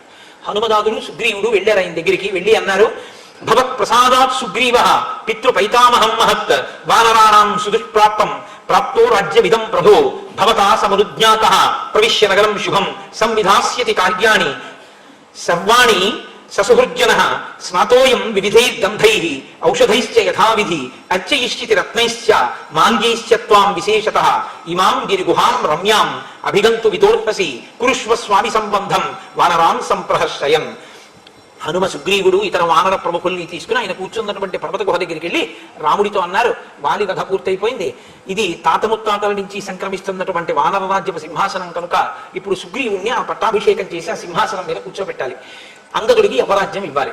రామచంద్ర ప్రభు మీరు కూడా బయలుదేరి కిష్కింధానగరంలోకి వచ్చి అంతఃపురంలో ఈ పట్టాభిషేకాన్ని వైభవంగా జరిపించవలసింది అన్నారు. అంటే రామచంద్రమూర్తి అన్నారు, చతుర్దశ సమాహ సౌమ్య గ్రామం వా యదివాపురం న ప్రవేక్ష్యామి హనుమన్ పితృ నిర్దేశపాలక. అది పట్టాభిషేకమే కావచ్చు, కానీ మా నాన్నగారు నన్ను 14 ఏళ్ళు అరణ్యవాసం చేయమన్నారు. అందుకని నేను అది నగరమా జనపదమా, నేను దాని లోపలికి మాత్రం రాను. నేను ఊరు బయటే ఉంటాను, అరణ్యంలో నాకు ఈ పర్వత గుహ చాలు, నేను ఈ గుహలో ఉంటాను. కాబట్టి చక్కగా సంతోషంగా మీరు పట్టాభిషేకాన్ని పూర్తి చేసుకోండి అంటే సుగ్రీవుడు అయితే మనం వెంటనే సీతాన్వేషణం చేద్దామన్నాడు. ఆయన అన్నారు కాదు, ఇది వర్షాకాలం కాబట్టి వర్షములు పడుతుంటాయి, ఇప్పుడు అన్వేషణం కూడా చాలా కష్టం, దారులు సరిగా ఉండవు. పైగా నువ్వు ఎంతో కాలంగా భార్యను విడిచిపెట్టి రాజ్యం లేక దీనుడవై తిరిగావు, ఇప్పుడే నీకు రాజ్యం వచ్చింది, భార్యా సుఖం కలిగింది. కాబట్టి నువ్వు సంతోషంగా ఈ వర్షాకాలం అయిపోయేంత వరకు భోగాన్ని అనుభవించు. తదనంతరం శరత్కాలం వచ్చిన తర్వాత నువ్వు సీతాన్వేషణం చేతువుగనివి. ఇతరుల యొక్క సుఖాన్ని ఇతరుల యొక్క సౌకర్యాన్ని ముందు ఆలోచిస్తాడు రామచంద్రమూర్తి. ఆ వానలు పడితే ఆవిడకి వెళ్తాయి లేదు, వానరాలు అవతల సీతం ఏమైపోయిందో, ఈయన పని అయిపోయింది కదా, అలా కాదులే వెళ్దాం పద బయలుదేరు, ఏం పర్వాలేదు, హనుమ వెళ్ళలేరా నువ్వు వెళ్ళలేవా అనరు. సంతోషంగా కొంతకాలం గడుపు, తర్వాత మనం బయలుదేరదాం అంటారు. ఇతరుల యొక్క సౌఖ్యాన్ని ఇతరుల యొక్క సుఖం గురించి ఆలోచించగలిగినటువంటి ప్రజ్ఞ, మనం ఆలోచించినట్టే జరగాలనేటటువంటి మౌఢ్యం వదిలిపోవాలంటే రామాయణం చదవాలి. ఎవరో మహానుభావుడు ఎక్కడన్నాడో కానీ, ఎక్కడంటే మంచి మాట మంచి మాటేగా, తనకు తాను సుఖపడితే తప్పు కాకున్నా 10 మందిని సుఖపెడితే ధన్యతవో నాన్న కదా. కాబట్టి కార్తికే సమను ప్రాప్తే త్వం రావణ వధేయత ఏషన సమయ సౌమ్య ప్రవిశ్వత్వం సమావయం. ఈ వర్షాకాలం అయిపోయే వరకు నువ్వు హాయిగా అంతఃపురంలో సంతోషంగా భోగం అనుభవించు అని చెప్పి పంపించేశారు. పంపించేసి రామచంద్రమూర్తి ఒక పర్వత గుహలో ఉంటున్నారు. ఆ పర్వత గుహలో ఉన్నప్పుడు బయట వర్షాకాలం, ఆ వర్షాకాలంలో వర్ష ఋతువుని వాల్మీకి మహర్షి వర్ణన చేశారు. అనితర సాక్ష్యం. అసలు వాల్మీకి మహర్షి ఆ ఋతువుల్ని చూసినటువంటి తీరు, ఆ ప్రకృతి వైభవాన్ని వర్ణించినటువంటి తీరు అనన్య సామాన్యమైనటువంటి ప్రజ్ఞ. ఉత్తరోత్తర ఇతర కవులకు అందరికీ కూడా ఇదే మార్గదర్శకమైంది. ఏదో కథాపరంగా చెప్పి కథ విడిపోవడమే కాదు, ఒక్కొక్కసారి మీరు కావ్యపరంగా ఋతువర్ణనలో ఉండేటటువంటి అందాన్ని కూడా ఆస్వాదించవలసి ఉంటుంది. వర్ష ఋతువు గురించి వాల్మీకి మహర్షి చేసిన వర్ణన చూడండి. పర్వత గుహలో ఉన్నటువంటి రాముడు లక్ష్మణుడితో చెప్తున్నాడు ఆ వర్ష ఋతువు యొక్క అందాన్ని. తాను స్వయంగా చెప్పడం కాదు మహర్షి, రామచంద్రమూర్తి కళ్ళలోంచి చూస్తారు ఆ అందాన్ని, చూసి చెప్తారు. శక్యం అంబర మారుహ్య మేఘ సోపాన పంక్తిభి కుటజార్జున మాలాభి అలంకర్తుం దివాకరం. లక్ష్మణ, ఈ మేఘాలున్నాయే ఇవి బాగా కిందకి దిగిపోయాయి. నేను ఒకసారి వెంకటాచలం వెళ్ళాను ఏదో సేవ చేయడానికి, ఆ శ్రవణ మాసంలో వెళితే ఆ రోజు వెంకటాచలంలో ఆనందనిలయంలోంచి బయటకు వచ్చేసరికి ఎవరికి ఎవరూ కనపడలేదు. ఇంకా ఎందుచేత అంటే మేఘాలన్నీ దిగిపోయాయి కొండ మీదకి. ఒక్కొక్కసారి అసాధారణంగా జరుగుతుంటుంది. మేఘాలన్నీ దిగిపోతే నేను యథార్థం చెప్తున్నాను, నా భార్య చెయ్యి పట్టుకుని వెతుక్కుంటూ వెతుక్కుంటూ కళ్ళు చిట్లించి దట్టమైన పొగమంచులో నడుచుకుంటూ వెళ్ళినట్టుగా కాటేసుకు వెళ్ళగలిగాం. బస్సులు కార్లు వాహనాలు అన్నీ ఎక్కడెక్కడ అయిపోయాయి. కొండ దిగడానికి తిరగట్లేదంటే కార్లు అవి ఏమి అలవ్ చేయట్లేదన్నారు. మా అదృష్టం కొద్దీ ఏదో అయితే ఇవాటికి ఈశ్వరుడు కొండ మీద ఉంచేసినట్టే అనుకున్నాం. ఏదో 2-3 గంటలు పోయిన తర్వాత మబ్బులన్నీ మళ్ళీ పైకి వెళ్ళిపోయిన తర్వాత అప్పుడు మళ్ళీ కొండ దిగగలిగాం. కాబట్టి ఆ పర్వతం ఇక్కడ ఇలాంటి ఊళ్ళల్లో అటువంటివి జరగడం కష్టం. బయట అరణ్య ప్రాంతాల్లోనూ కొండల్లోనూ ఆ ప్రకృతి యొక్క వైభవం అలా ఉంటుంది. ఆ మేఘాలన్నీ ఇలా కిందకి దిగితే గుహలోంచి చూసి రాముడు అంటున్నాడు, లక్ష్మణ, మన కులదైవం కదా, మన వంశం సూర్యవంశం కదా, సూర్య భగవానుడి దగ్గరికి వెళ్ళి మనం ఎప్పుడూ కూడా కొండమల్లెలతో కూడుకున్నటువంటి తెల్లని పుష్పమాల, ఎర్ర గన్నేరుమాల, తెల్ల పూలు ఎర్ర పూలు కదా సూర్య భగవానుడికి అర్చన, ఈ 2 పుష్పహారములను అసలు మన వంశానికి అంతటికీ కూడా కులదైవమైనటువంటి సూర్యనారాయణమూర్తికి మనం ఎప్పుడు వేయలేదు. మనం సూర్యవంశ ప్రభువులం, ఎప్పుడు లోపల ఏదో మూర్తికి వేయడమే. ఇవాళ మేఘములనేటటువంటి మెట్లు కట్టి ఈ మెట్లెక్కి సూర్యనారాయణమూర్తి మెళ్ళలో కొండమల్లెల దండ గన్నేరు దండ వేయడానికి వీలుగా సూర్యమండలానికి మేఘాలని మెట్లు నిర్మించి ఈశ్వరుడు తన సేవ చేసుకోమని పిలుస్తున్నట్టు లేదా అని అడిగాడు. ఆ మేఘ పంక్తుల్ని సూర్యమండలం వరకు ఉన్న వాటిని ఆయన అలా అభివర్ణించారు. సంధ్యా రాగోద్దితై స్తామ్రై అంతేశ్వరిక పాండరై స్నిగ్ధై రభ్ర పటచ్ఛేదై బద్ధ వ్రణ వివాంబరం. ఆకాశంలో సూర్య బింబం ఉంది, సూర్యాస్తమయం అవుతోంది, ఇంకా ఎర్రగా ఉంటుంది కదండి. సాయంకాలం సంధ్యలో సూర్యుడు ఎర్రగా ఉంటాడు. వాల్మీకి మహర్షి ఇలా వర్ణిస్తే తిక్కన గారు ఒకలా వర్ణించారు అస్తమిస్తున్న సూర్యుడిని. పగలు భర్త ఆఫీస్కి వెళ్ళిపోతాడు, సాయంకాలం భర్త ఇంటికి వస్తుంటే అత్యంత ప్రీతి కలిగినటువంటి భార్య ఆయన వచ్చేస్తారని పని చేసుకుంటూ ఉంటుంది, కిటికీలోంచి చూస్తుంటుంది. అకస్మాత్తుగా ఆయన వస్తారు, కిటికీలోంచి కనపడతారనుకుని ఆవిడ ఏదో చేసుకుంటుంటే ఆయన మెట్లెక్కి పైకి వచ్చేసాడు. వచ్చేసి తలుపు తీసుకుని లోపలికి వచ్చి ఏమాయ్ అన్నాడు. అకస్మాత్తుగా భర్తని చూసేసరికి ఆవిడ లజ్జ పొంది బుగ్గలు ఎర్ర పడితే ఆవిడ ముఖం ఎంత ఎర్రగా ఉంటుందో అలా సూర్యనారాయణమూర్తి సాయంకాలం ఇంటికి తిరిగి వచ్చేస్తే ఆయన్ని చూసినటువంటి పడమటకాంత బొగ్గలలోని ఎరుపు ఆకాశం మీద అరుణారుణ వర్ణంగా పడిందని తిక్కరగా వర్ణించారు. వాల్మీకి మహర్షి అంటారు, ఆ మబ్బు సూర్యాస్తమయం అవుతున్నటువంటి ఎర్రటి సూర్యుడికి అడ్డంగా వెళ్ళిందో తెల్ల మబ్బు.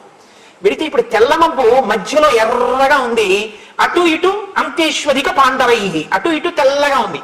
ఇది ఎలా ఉందంటేట, ఆకాశం అనేటటువంటి పురుషుడికి ఒక ఎర్రటి పుండు పుడితే తెల్లటి గాజుగుడ్డ పెట్టి కట్టు కడితే ఎర్రటి పుండు కనపడుతూ చుట్టూ తెల్లగా కట్టున్నట్టుగా ఉంది సూర్యబింబానికి అడ్డు వచ్చిన మబ్బు. అసలు ఆయన ఊహ అంటే ఆ రోజుల్లోనే వ్రణములకు కట్టు కట్టడం అన్నది ఉంది అనమాట గాజుగుడ్డతోటి. ఎన్ని శ్లోకాలంటే నిజంగా ఈ ప్రతి శ్లోకం మీరు చదవడం, కళ్ళు మూసుకొని కాసేపు దాన్ని అనుభవించడం.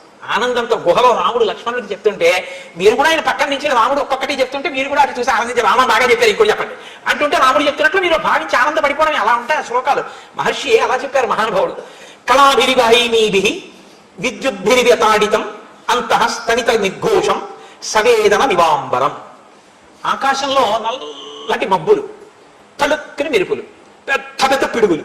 ఇవి ఎలా ఉందంటేట, ఆకాశం అనేటటువంటి పురుషుణ్ణి ఎవరో మెరుపుల కొరడాలు పట్టుకుని కోట్టుంటే అయ్య బాబోయ్ అని అరుస్తుంటే అరుపులు ఎలా ఉంటాయో అలా ఉన్నాయిట ఆ పెద్ద పెద్ద పిడుగుల ధ్వనులు.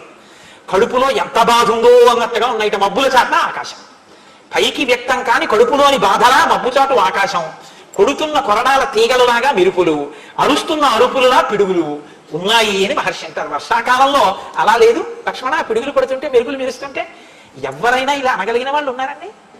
ఏమి దర్శనం అండి నిజంగా ఆ వర్ష ఋతువుని. నీల మేఘాశ్రిత విద్యుత్ స్ఫురంతి ప్రతిభాతిమే స్ఫురంతి రమణస్యాంకే వైదేహీవ తపస్విని.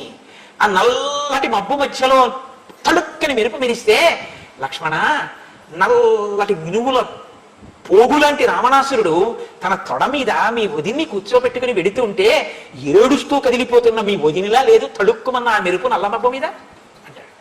వర్ష ఋతువులో తన భార్యని చూసుకున్నాడు. అది అక్కడి నుంచే కదండి మేఘ సందేశం వచ్చింది. ఇటువంటి శ్లోకాలలోంచే కాళిదాస మహాకవి యొక్క మేఘ సందేశం పుట్టింది. కాబట్టి రసాకులం షట్పద సన్నికాశం ప్రభుజ్యతే జంబుఫలం ప్రకామం అనేక వర్ణం పవనావధూతం భూమౌపతత్యాంబ్రఫలం విపక్వం. నేరేడు చెట్లు ఎక్కడ చూసినా నల్లగా రసం కారిపోతున్నాయా అన్నట్టుగా ఉన్నటువంటి నల్లటి నేరేడు పళ్ళు గుత్తులు గుత్తులుగా కాసేసాయి. వాటి నిండా గండు తుమ్మెదలు, నల్ల తుమ్మెదలు తిరుగుతున్నాయి. మామిడి కాయ అప్పటి వరకు చెట్టుని గట్టిగా పట్టుకున్నది చెట్టునే బాగా ముగ్గిపోయి పండైపోయి తొక్క కూడా ఇంకా వృద్ధుడైపోయినటువంటి వాడి చర్మం ఎలా ఉంటుందో మామిడి పండు మీద ఉన్న తొక్క అలా ముడతలు పడిపోయి లోపల ఉన్నటువంటి పండు రసం ఎర్రగా ఉన్నది కనపడేటట్టుగా ఉంటుంది. మామిడి పండు బాగా ముగ్గితే మీరు చూడండి. అటువంటి దాన్ని శివలింగం మీద అభిషేకం చేయడం తెలియదు. ఇలా అంటే తను గుడికిన గుజ్జంతా శివలింగం మీద పడిపోతుంది. అలా ఆ అభిషేకం మీద వెళ్ళిపోతాం దృష్టి. అదేంటి, మామిడి పండు బాగా ముగ్గిపోయి మామిడి చెట్టు నుంచి విడివిడి కింద పడిపోతే దాన్ని తీసుకుని తినడం ఎంత సంతోషంగా ఉంటుందో. అబ్బా, చెట్టును ముగ్గిన పండు అంటారు. అందులో మామిడి పండు చెట్టును ముగ్గిపోతే అసలు ఇంకా దాని రుచి భాషతో చెప్పడం కష్టం. అంత అందంగా అంత రుచికరంగా ఉంటుంది. కాబట్టి అలా ముగ్గిపోయిన మామిడి పండు, అందులో ప్రత్యేకించి మా జిల్లాలో కొత్తపల్లి కొబ్బరి అలా ముగ్గిపోతే అబ్బోదాన సాధ్యం కూడా ఎంత రుచో. దాని తొక్క అలా ఉంటుంది ఆ కొత్తపల్లి కొబ్బరి. అలా పలచనైపోతుంది ఏమిటో మరి ఈశ్వర సృష్టి దాని యందు. కాబట్టి ఆ నేరేడు పళ్ళు అలా ఉన్నాయి, ఆ కింద పడిన మామిడి పళ్ళు అలా ఉన్నాయి. ఈ గుత్తులు గుత్తులు నేరేడు పళ్ళ కోసం, ఈ మామిడి పళ్ళ కోసం ప్రజలు తిరుగుతుంటారని నీకు కనపట్టాలా వర్షాకాలంలో? ఏంటి లక్ష్మణ అంటారు. విద్యుత్ పతాకాః సబలాకమాలాః శైలేంద్రకూటాకృతి సన్నికాశాః గర్జంతి మేఘాః సముదీర్ణనాదా మత్తా గజేంద్ర ఇవ సంయుగస్థాః. యుద్ధంలో ఏనుగులు ప్రముఖంగా పాల్గొంటాయి. భద్రగజ అవి పాల్గొనేటప్పుడు వాటిని మామూలుగా యుద్ధానికి పంపించారు. గుర్రాన్ని ఇంకో దాన్ని పంపించినట్టు పంపించారు. ఏనుగుని పంపించాలంటే దానికి ఒక పెద్ద గురువాయూరు ఏనుగులు కడుతుంటారే అలా దాని కుంభస్థలం అంతా ఒక పెద్ద అలంకారం ఉంటుంది. దాని మీద ఒక పెద్ద ఆసనం మీద ఓ గొడుగు, దాని మీద మళ్ళీ ఒక పతాకం ఉంటుంది. దాని ఒక గజాన్ని అధిరోహించాడు అంటే మహావీరుడని గుర్తు. కాబట్టి ఆ ఏనుగు మీద కూర్చున్నటువంటి వాడు ఎవరో ఆ మహానుభావునికి సంబంధించినటువంటి పతాకం ఎగురుతుంటుంది. కాంచనమయ వేదికా కనకేతనోజ్వల విభ్రమము వాడు కలశజుండు అంటారు తిక్కన గారి విరాట బ్రహ్మలో. అలా ఒక్కొక్క పతాకం చూస్తే ఒక్కొక్క మహావీరుడు స్ఫురిస్తాడు. రామచంద్రమూర్తి అంటున్నారు, మేఘాన్ని చూపించి లక్ష్మణ విద్యుత్ పతాకా చూసావా ఆ మేఘం మెరుపు తీగతో ఉంది. ఆ మెరుపు తీగతో ఉన్నటువంటి మేఘం పతాకం పెట్టుకున్నటువంటి ఏనుగుల, ఆ మెరుపు తీగ పతాకంలా ఆ నల్లటి మబ్బు మీద కొంగలు ఎగరడంలో ఒక చిత్రం ఉంటుంది. మిగిలిన పక్షులు ఏదో గుంపు కిందో ఏదో అలా ఇలా ఎగురుతాయి, కొంగ అలా ఎగరదు ఎందుకో. కానీ కొంగలు బారులు బారులు అని బారులు కింద ఎగురుతాయి. అది అనుభవించిన వాడి నోటి వెంట ఆమ్రేడితో ఉంటుంది. అది మామూలుగా వెళ్ళదు, బారులు బారులుగా వెళ్తాయి. కాబట్టి అది వెళ్ళేటప్పుడు కూడా చాలా చమత్కారంగా వెళ్తాయి. మీరు ఎప్పుడైనా మీరు చూసి ఉంటారు, నేనే వెదివాడిని మీరు చూడలేదనుకుని అలా చెప్తుంటాను. కానీ మీరు కొంగలు బారుగా ఆకాశంలో వెళ్తున్నప్పుడు దాని అందం చూడాలి. ఒకసారి ఇలా నిటారుగా పెడతాయి, ఒకసారి అర్ధచంద్రాకారం అయిపోతాయి, ఒకసారి ఒక మణితో కూడిన హారంలా ఇలా అవుతాయి. అన్ని ఒక్కలా కదిలేదో పెరేడ్ చేస్తున్నటువంటి సైనికులు కదిలినట్టు ఒక హారం వెడుతున్నట్టు వెడుతుంటాయి. లక్ష్మణ నల్ల మబ్బు మీద ఇవన్నీ అలా వెడుతుంటే శైలేంద్ర కూటాకృతి సన్నికాశాహ సబలాకమాలాహ, ఇవి ఈ కొంగల బారులు ఏనుగు మెడలో వేసినటువంటి పూలదండల, నల్లమబ్బు ఏనుగుల, మెరుపుతీగ దాని మీద పెట్టినటువంటి పతాకంలా, ఆ మేఘంలోంచి వచ్చేటటువంటి ఉరుము యుద్ధానికి వెడుతున్నటువంటి ఏనుగు చేసిన ఘీంకారంలా యుద్ధ భూమిలో ఏనుగులా కనపట్టాలా నీకు? ఆ మబ్బు ఒక క్షత్రియుడికి ఎలా కనపడాలో అలా కనపడింది. అంటే లక్ష్మణుడు అవునన్నయ్యా అవునన్నయ్యా అని ఎంతో సంతోషంగా ఆ మబ్బులో అంతా చూస్తున్నాడు. అబ్బో ఏమి వర్ణన చేశారండి మహానుభావుడు. బాలేంద్ర గోపాంతర చిత్రితేన విభాతి భూమిర్నవశాద్వలేన గాత్రానువృత్తేన శుభప్రభేణ నారీవలాక్షోక్షిత కంబళేన. వర్షాలు పడ్డం వల్ల ఆకుపచ్చటి గడ్డి పెరిగింది బాగా. ఎక్కడ పెరుగుతుంది గడ్డి? భూకాంత, భూమి మీద పెరుగుతుంది. ఈ బాగా పెరిగినటువంటి పచ్చగడ్డి మీద ఆర్ద్ర పురుగులని ఎర్రగా ఉంటాయి. ఎర్రగా ఉన్న ఆర్ద్ర పురుగులు అక్కడక్కడక్కడక్కడక్కడ పాకుతున్నాయి. వర్షాలు పడేటప్పటికి పురుగులు పుట్టేస్తాయి, పాకుతున్నాయి. ఆ గుహలోంచి, పర్వత శిఖరపు గుహలోంచి కిందకి చూశారు రాముడు. చూసావా ఎలా ఉందో? చిలకపచ్చు చీర మీద ఎర్ర ఎర్రని చుక్కలున్న చీర ఒక ఆడది కప్పుకు చలికి కూర్చుంటే ఎలా ఉంటుందో అలా భూకాంత పచ్చటి గడ్డి మీద ఆర్ద్ర పురుగులతో కూడినటువంటి ఈ స్థితిలో ఆకుపచ్చ చీర ఎర్ర చుక్కలది కప్పుకు కూర్చున్నట్టు లేదు భూకాంత. చూసావా వర్షాకాలంలో భూమి ఎలా ఉందో? రెక్కలన్నీ తడిసిపోయి టపటప శబ్దాలు చేస్తూ కడుపు నిండా నీళ్లు తాగి ఆ పక్షుల అందం చూసావా లక్ష్మణ ఎలా ఉన్నాయో అని ఆయన అంటారు. నిద్రాశనై కేశవమభ్యుపైతి ధృతం నదీనాం సాగరమభ్యుపైతి హృష్టాబలాకాఘనమభ్యుపైతి కాంతాస్సకామా ప్రియమభ్యుపైతి. మళ్ళీ అంత్యానుప్రాస, అదో అందం. రామాయణంలో మళ్ళీ కావ్యపరమైనటువంటి అందాలు. కాబట్టి నిద్రాశనై కేశవమభ్యుపైతి, కేశవుణ్ణి నిద్ర సమీపిస్తుంటే ఎలా ఉందో అలా ఉంది. అదేంటండి అని మీకు అనుమానం వచ్చారు, అది చెప్తాను నేను ఒక్క నిమిషం. అది చెప్పకపోతే ఇలా సంపూర్ణం అవుతుంది. ధృతం నదీ సాగరమభ్యుపైతి, నది సాగరం దగ్గరికి వెళ్ళిపోతుంటే ఎలా ఉందో అలా ఉంది. నేను ఎన్ని శ్లోకాలు చెప్తానని వదిలేను. కానీ ఒక శ్లోకంలో మహర్షి అంటారు, ప్రియ సమాగమానికి భర్త దగ్గరికి సంతోషంగా వెళ్ళేటటువంటి భార్య చక్కటి విశాల హృదయంతో, సంస్కారవంతమైన హృదయంతో అనుభవించాలి తప్ప నీకి మనస్తత్వంతో కావ్యాలను వినకూడదు. మీరు దాన్ని సుసంపన్నమైన మనస్సుతో వినండి. భార్య ఎప్పటికప్పుడు చక్కగా తనని తాను అలంకరించుకుని ప్రియమాన భర్త కోగిలిలోకి చేరినట్లు. ఆ నది వర్షాకాలంలో మంచి వేగంతో ఒడ్లనన్నింటినీ కూడా మురుసుకుంటూ సాగర సంగమానికి వెళ్ళిపోయేటప్పుడుట తన మీద వాలినటువంటి చక్రవాక పక్షుల్ని తీసుకొచ్చేస్తోంది. ఇది ఎలా ఉందంటేట భర్తకి కొత్త కొత్త బహుమానాలు పట్టుకుని భర్త కౌగిలిలోకి చేరిపోతున్నటువంటి కాంతలా ఉంది సముద్రంలో చేరుతున్న నది. మహర్షి వర్షాకాలపు నదిని వర్ణిస్తారు. అలాగే నిద్రాశనై కేశవమభ్యుపైతి ధృతం నదీ సాగరమభ్యుపైతి, నది సముద్రం వైపుకు వెళ్ళిపోతుంది. ఎందుకంటే బాగా వేగంగా వెళ్ళిపోతాయి ఆ కాలంలో. హృష్టాపలాకాఘనమభ్యుపైతి, కొంగ మేఘం వైపుకి ఎగిరిపోతుంది. కాంతాస్సకామా ప్రియమభ్యుపైతి, కాంతలు వర్షం పడుతోంది కాబట్టి ఆ వాతావరణంలో సంతోషంగా తమ ప్రియుల యొక్క కౌగిళ్లలోకి చేరిపోతున్నారు. నిద్రాశనై కేశవమభ్యుపైతి, వర్షాకాలపు అందాన్ని మహర్షి వర్ణించారు అందులో. నిద్రాశనై కేశవమభ్యుపైతి అంటే మనకి శ్రావణ భాద్రపదాలు వర్షాకాలం. శ్రావణ మాసానికి కొద్దిగా ముందర ఆషాఢ మాసానికి చివరిలో శయన ఏకాదశి అని ఒకటి వస్తుంది. ఆ శయన ఏకాదశి శ్రీ మహావిష్ణువు శేషతల్పం మీద పడుకుంటారు. ఆయన నిద్రపోతున్నారండి అంటారు. మీరు ఒకటి ఆలోచించండి, ఈశ్వరుడు నిద్రపోతే సత్పురుషుల్ని కాపాడేవాడేవాడండి? ఇంకా ఆయన నిద్రపోతే ఆయన తమోగుణానికి లొంగిపోయినట్టే కదా. మరి ఇంక శయన ఏకాదశి విష్ణువు పడుకోవడం, విష్ణువు లేవడం అన్నది ఉంటే లోకంలో ఆయన కూడా మనలాగే అలసటకి వికారానికి లొంగిపోయినవాడే. అప్పుడు ఈశ్వరుడు ఎలా అవుతాడు? మరి శయన ఏకాదశి ఉత్థాన ఏకాదశి ఎలా అయ్యాయి అంటే, శయన ఏకాదశి అన్నదాన్ని మీరు చాలా జాగ్రత్తగా గమనించాలి. ఆయన నిద్ర మన నిద్ర లాంటి తామసిక నిద్ర కాదు. ఆ నిద్ర ఏమిటో తెలుసా అండి? నిద్రాముద్రాం నిఖిల జగతి రక్షణే జాగరూకం. దక్షిణాయనం ప్రారంభమవుతుంది ఆషాఢమాసం.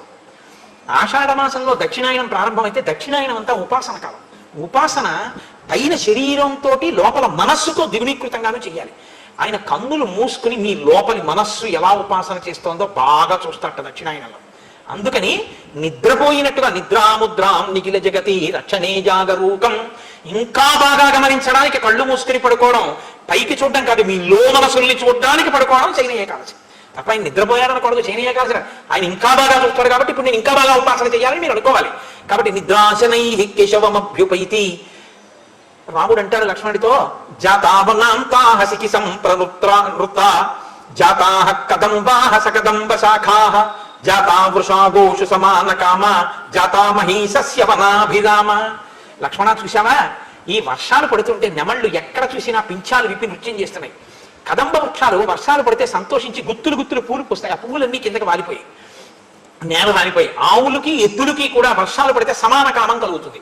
అలా ఆవుకి పురుషుడికి స్త్రీకి సమాన కామం ఉన్నప్పుడే ఉత్తమ సంతానం, అంటే గోజాతి యొక్క అభివృద్ధి. అలాగే భూమి ఎక్కడ చూసినా పైరు పంటలతో అందంగా విలసిల్లి ఉంది. వహంతి వర్షంతి నదంతి భాంతి ధ్యాయంతి నృత్యంతి సమాశ్వసంతి నద్యోఘనామత్త గజావనాంతాః ప్రియా విహీనాః సికిన ప్లవంగాః. ఏమి అనుప్రాసలు చూపించారు ఆయన శ్లోకంలో. నదులు పొంగి ప్రవహిస్తున్నాయి, మేఘాలు అలా వర్షిస్తున్నాయి, మదపుటేనుగులు ఘీంకరిస్తున్నాయి, వనములు ఎక్కడ చూసినా కలకలలాడుతున్నాయి. ఎడబాటుకు లోనైనటువంటి యువతీ యువకుల యొక్క మనస్సుల్లో మాత్రం ఖేదంగా ఉంది. ఎందుకంటే ఆషాఢ మాసంలో అత్తవారింటికి వెళ్ళకూడదంటారుగా, కాబట్టి ఎడబాటు ఉంటుంది యువతీ యువకులకి. అందుకని ఆ ఎడబాటుకి వాళ్ళు చింతిస్తున్నారు. ఆషాఢ మాసంలో అత్తవారింటికి వెళ్ళకూడదు అంటే ఎటువంటి అత్తవారింటికి వెళ్ళకూడదో తెలుసా అండి? అది వ్యవసాయ ప్రధానమైన కుటుంబం అయితే అటువంటి అత్తవారింటికి పిల్లలు పంపించకూడదు. ఎందుకో తెలుసా? ఆ పిల్లలు కూడా వ్యవసాయం చేస్తుంటేనే. ఆషాఢ మాసంలో వర్షం పడుతుంది, వర్షం ప్రారంభం అవుతుంది. ఎప్పుడు పడుతుందో తెలియదు. ఇంకా ఆషాఢ మాసం చివరిలో వాన పడేటప్పటికి గబగబా రైతు నాగలి పట్టుకుని పరిగెత్తుకుంటూ వెళ్ళి భూమి దున్నడం మొదలెట్టాలి. అంటే విత్తులు వేసుకోవాలి. వాన పడినప్పుడే విత్తు వేయాలి, వేస్తేనే పంట బాగా వస్తుంది. కొత్తగా పెళ్ళైన దంపతులు అనుకోండి, బయట వర్షం మొదలైతే వీళ్ళు మరింత సంతోషంగా లోపల ఉండిపోయారు అనుకోండి, ఇంటి యజమాని ఏం చేస్తాడు? వాడంటే లేవలేదు, నాకు తప్పదు కదా, నాగలి అయ్యి భుజాన్ని వేసుకుని ఆయన ఎడతాడు పొలానికి. ఆయనేమో పెద్దవారు అయిపోతున్నారు, ఆయనేమో భుజాన్ని నాగలు వేసుకుని ఆయన వెళ్ళారు, వీడేమో అలా పడుకున్నాడు. అమ్మాయికైనా బుద్ధి ఉంటుందా? మీరు వెళ్ళండి, వర్షం వస్తుందని పంపించద్దా, చక్కగా పడుకుందని అత్తగారు పాపడుతుంది. అత్తగారికి కోడలకి భేదాభిప్రాయాలు వస్తాయని ఆషాఢ మాసంలో వాళ్ళిద్దరు కలకాలం కలిసి ఉండవలసిన కావాలి కాబట్టి పుట్టింట్లో పెట్టుకుంటారు ఆడపిల్లని. తప్ప అల్లుడు సాఫ్ట్వేర్ ఇంజనీర్ చేస్తుంటే పంపించడానికి ఏం దోషం లేదు, తెలిసిందండి. కాబట్టి వహంతి వర్షంతి నదంతి భాంతి ఝాయంతి నృత్యంతి సమాశ్వసంతి నద్యోఘనామప్త గజావనాంతాః ప్రియా విహీనాః సికిన ప్లవంగాః అని అంగారచూర్ణోత్కర సన్నికాశైః ఫలైః సుపర్యాప్తరసైః సమృద్ధైః జంబూద్రుమాణాం ప్రవిభాంతి శాఖాః నిలీయమానా ఇవ షట్పదౌఘైః. బొగ్గులు తీసుకొచ్చి గుండ కొట్టేసి ఆ బొగ్గుల గుండలో కాసి నీళ్లు పోసి ఆ బొగ్గుల గుండలు చిన్న చిన్న ముద్దలు చేసి ఎవరో ప్రయత్నపూర్వకంగా పట్టుకెళ్ళి ఓ చెట్టెక్కి ఆ చెట్టు కొమ్మల చివరన ఆ బొగ్గుల గుండల ముద్దలన్నీ అలా గుత్తులు గుత్తులు గుత్తుల కింద పేర్చి అవి కింద పడిపోకుండా అలా ఎండిపోయేదాకా ఉండి కిందకి దిగి చూస్తే ఎలా ఉంటుందో అలా ఉన్నాయి ఇటు నేరేడు పళ్ళతో ఉన్న చెట్లు వానాకాలం. అయ్యో బాబోయ్, ఆ నేరేడు పళ్ళు నిజంగా బొగ్గు ముద్దల్లాగే ఉంటాయి కదండి. బొగ్గు గుంట ముద్దల్ని తీసుకెళ్లి అంగారచూర్ణైః అంటారు మహర్షి. అలా ఉన్నాయి ఇటు నేరేడు చెట్లన్నీ బాగా పండి ఆ నేరేడు పళ్ళ రసాల కోసం. నేరేడు పండు మంచి సువాసన కదండి, అందుకే నేరేడు చెట్లు ఎక్కువ కాబట్టి దీనికి జంబూద్వీపం అని పేరు. కాబట్టి ఆ నల్ల తుమ్మిదలన్నీ ఆ నల్లగా ఉన్నటువంటి నేరేడు పళ్ళ మీద తిరుగుతున్నాయి గుంపులు గుంపులుగా. అది చూడడానికి ఎంత అందంగా ఉందో చూడు లక్ష్మణ అంటే మహర్షి. మనకి రామాయణం చదివితే వర్షాకాలం వస్తే ఓసారి ఎక్కడికైనా తొందరగా ఏదైనా అడవికో కొండ మీదకో వెళ్ళి మనం కూడా నిలబడి చూస్తే బాగుందనిపిస్తుంది. నేను మీకు ఒక యథార్థం చెప్తున్నానండి, రామాయణాన్ని మీరు బాగా చదివితే మీకు పరిశీలనాత్మకమైనటువంటి శక్తి పెరుగుతుంది తెలుసా అండి. మీరు అన్నిటినీ పట్టి పట్టి చూడడం మీకు అలవాటు అవుతుంది. అందులో ఉన్నటువంటి అందాన్ని ఆ సంతోషాన్ని మీరు జుర్రుకుంటారు, కానీ అది వికారంగానూ అసహ్యంగానూ ఉండదు. చక్కటి సుసంపన్నమైన హృదయంతో ప్రకృతిలో ఉన్నటువంటి అందాన్ని అందంగా అభినందించి పరాశక్తి కృపగా మీరు చూడడం మీకు అలవాటు. అంతేకాని రావణ దృష్టితో కాదు, పరాశక్తి కృపగా పరాశక్తి ప్రసాదంగా లోకాన్ని చూడడం మీకు అలవాటు అవుతుంది. కాబట్టి మార్గానుగ శైలవనానుసారి సంప్రస్థితో మే గర్వం నిశమ్య యుద్ధాభికామ ప్రతినాగశంకి మత్తో గజేంద్ర ప్రతిసన్నివృత్త.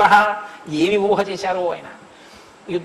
యుద్ధానికి వెళ్ళడం కోసమని ఒక రాజుగారు ఒక ఏనుక్కి అంబారీ వేసి పెద్ద ఆ ముఖానికి ఒక పెద్ద చాందిని లాంటి ఆభరణాలు పెట్టి అన్నీ పెట్టి సిద్ధంగా పెట్టేస్తారు. ఇప్పుడు అవన్నీ చేసేటప్పటికి ఆ ఏనుగుకి ఎప్పుడెప్పుడు యుద్ధానికి వెళ్దామా అని సంతోషంగా ఉంది. వర్షం వస్తే యుద్ధానికి వెళ్ళరు.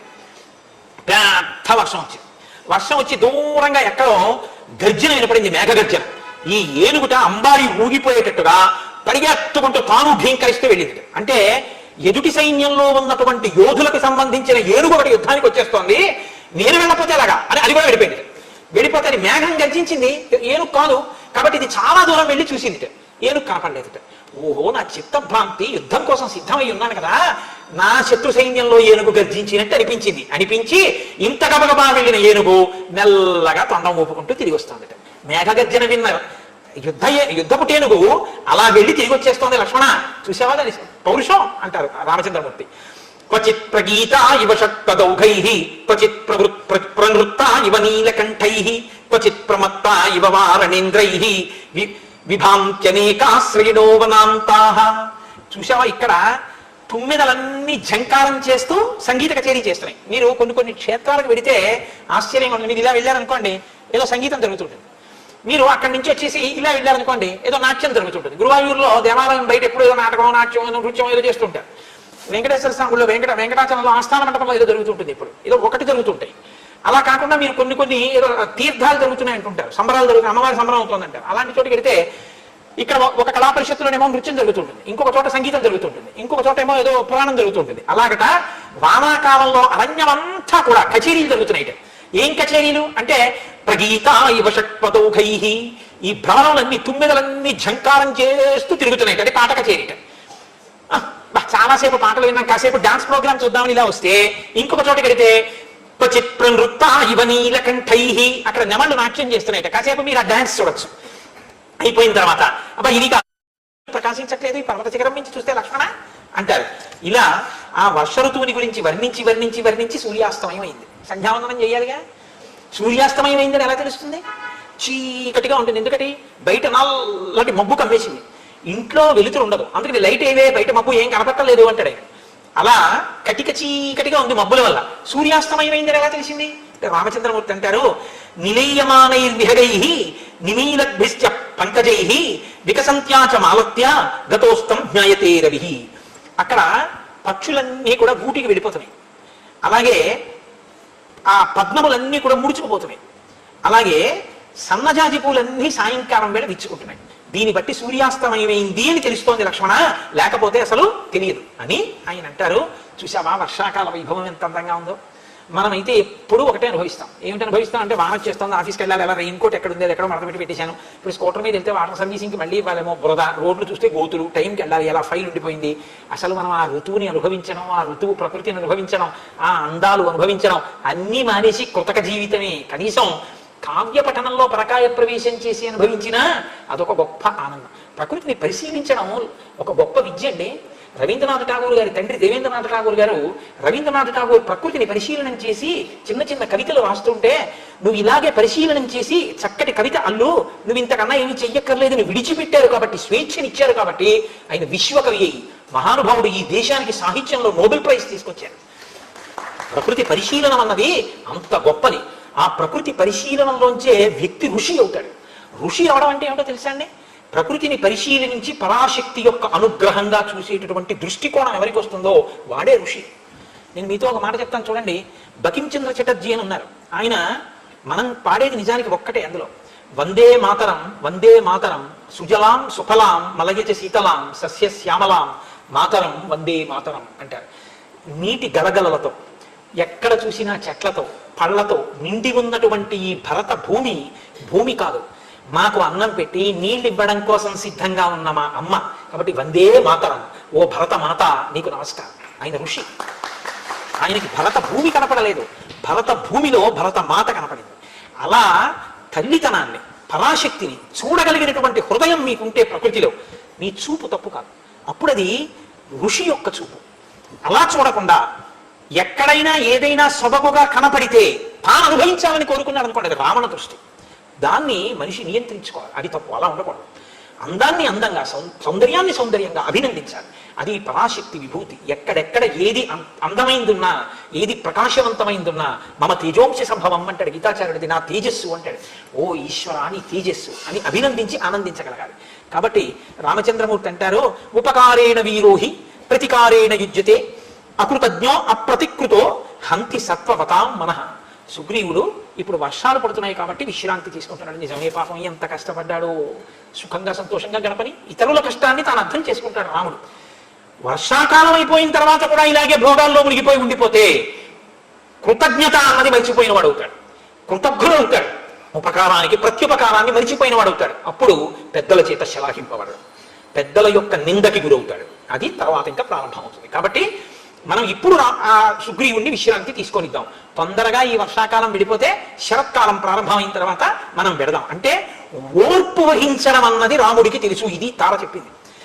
ఊరికే తొందరపడిపోవడం, వర్షాకాలం అయితేనేంటి, ఇంకోటి ఏంటి, ఏదో లేచిందే లేడికి ప్రయాణం అంటే మనం వెళ్ళిపోవలసిందే, రావణాసుడి మీద యుద్ధం అలా అనడం. ఇప్పుడు బయలుదేరితే ఎంతమందికి ఇబ్బంది, కాబట్టి తన ఇబ్బందిని ఓర్చుకుంటాడు. ఈ ఓర్చుకునే గుణం రాముడిలోంచి తీసుకోవలసి ఉంటుంది. జాతి, ప్రత్యేకించి యువకులు దీన్ని తీసుకోవాలి.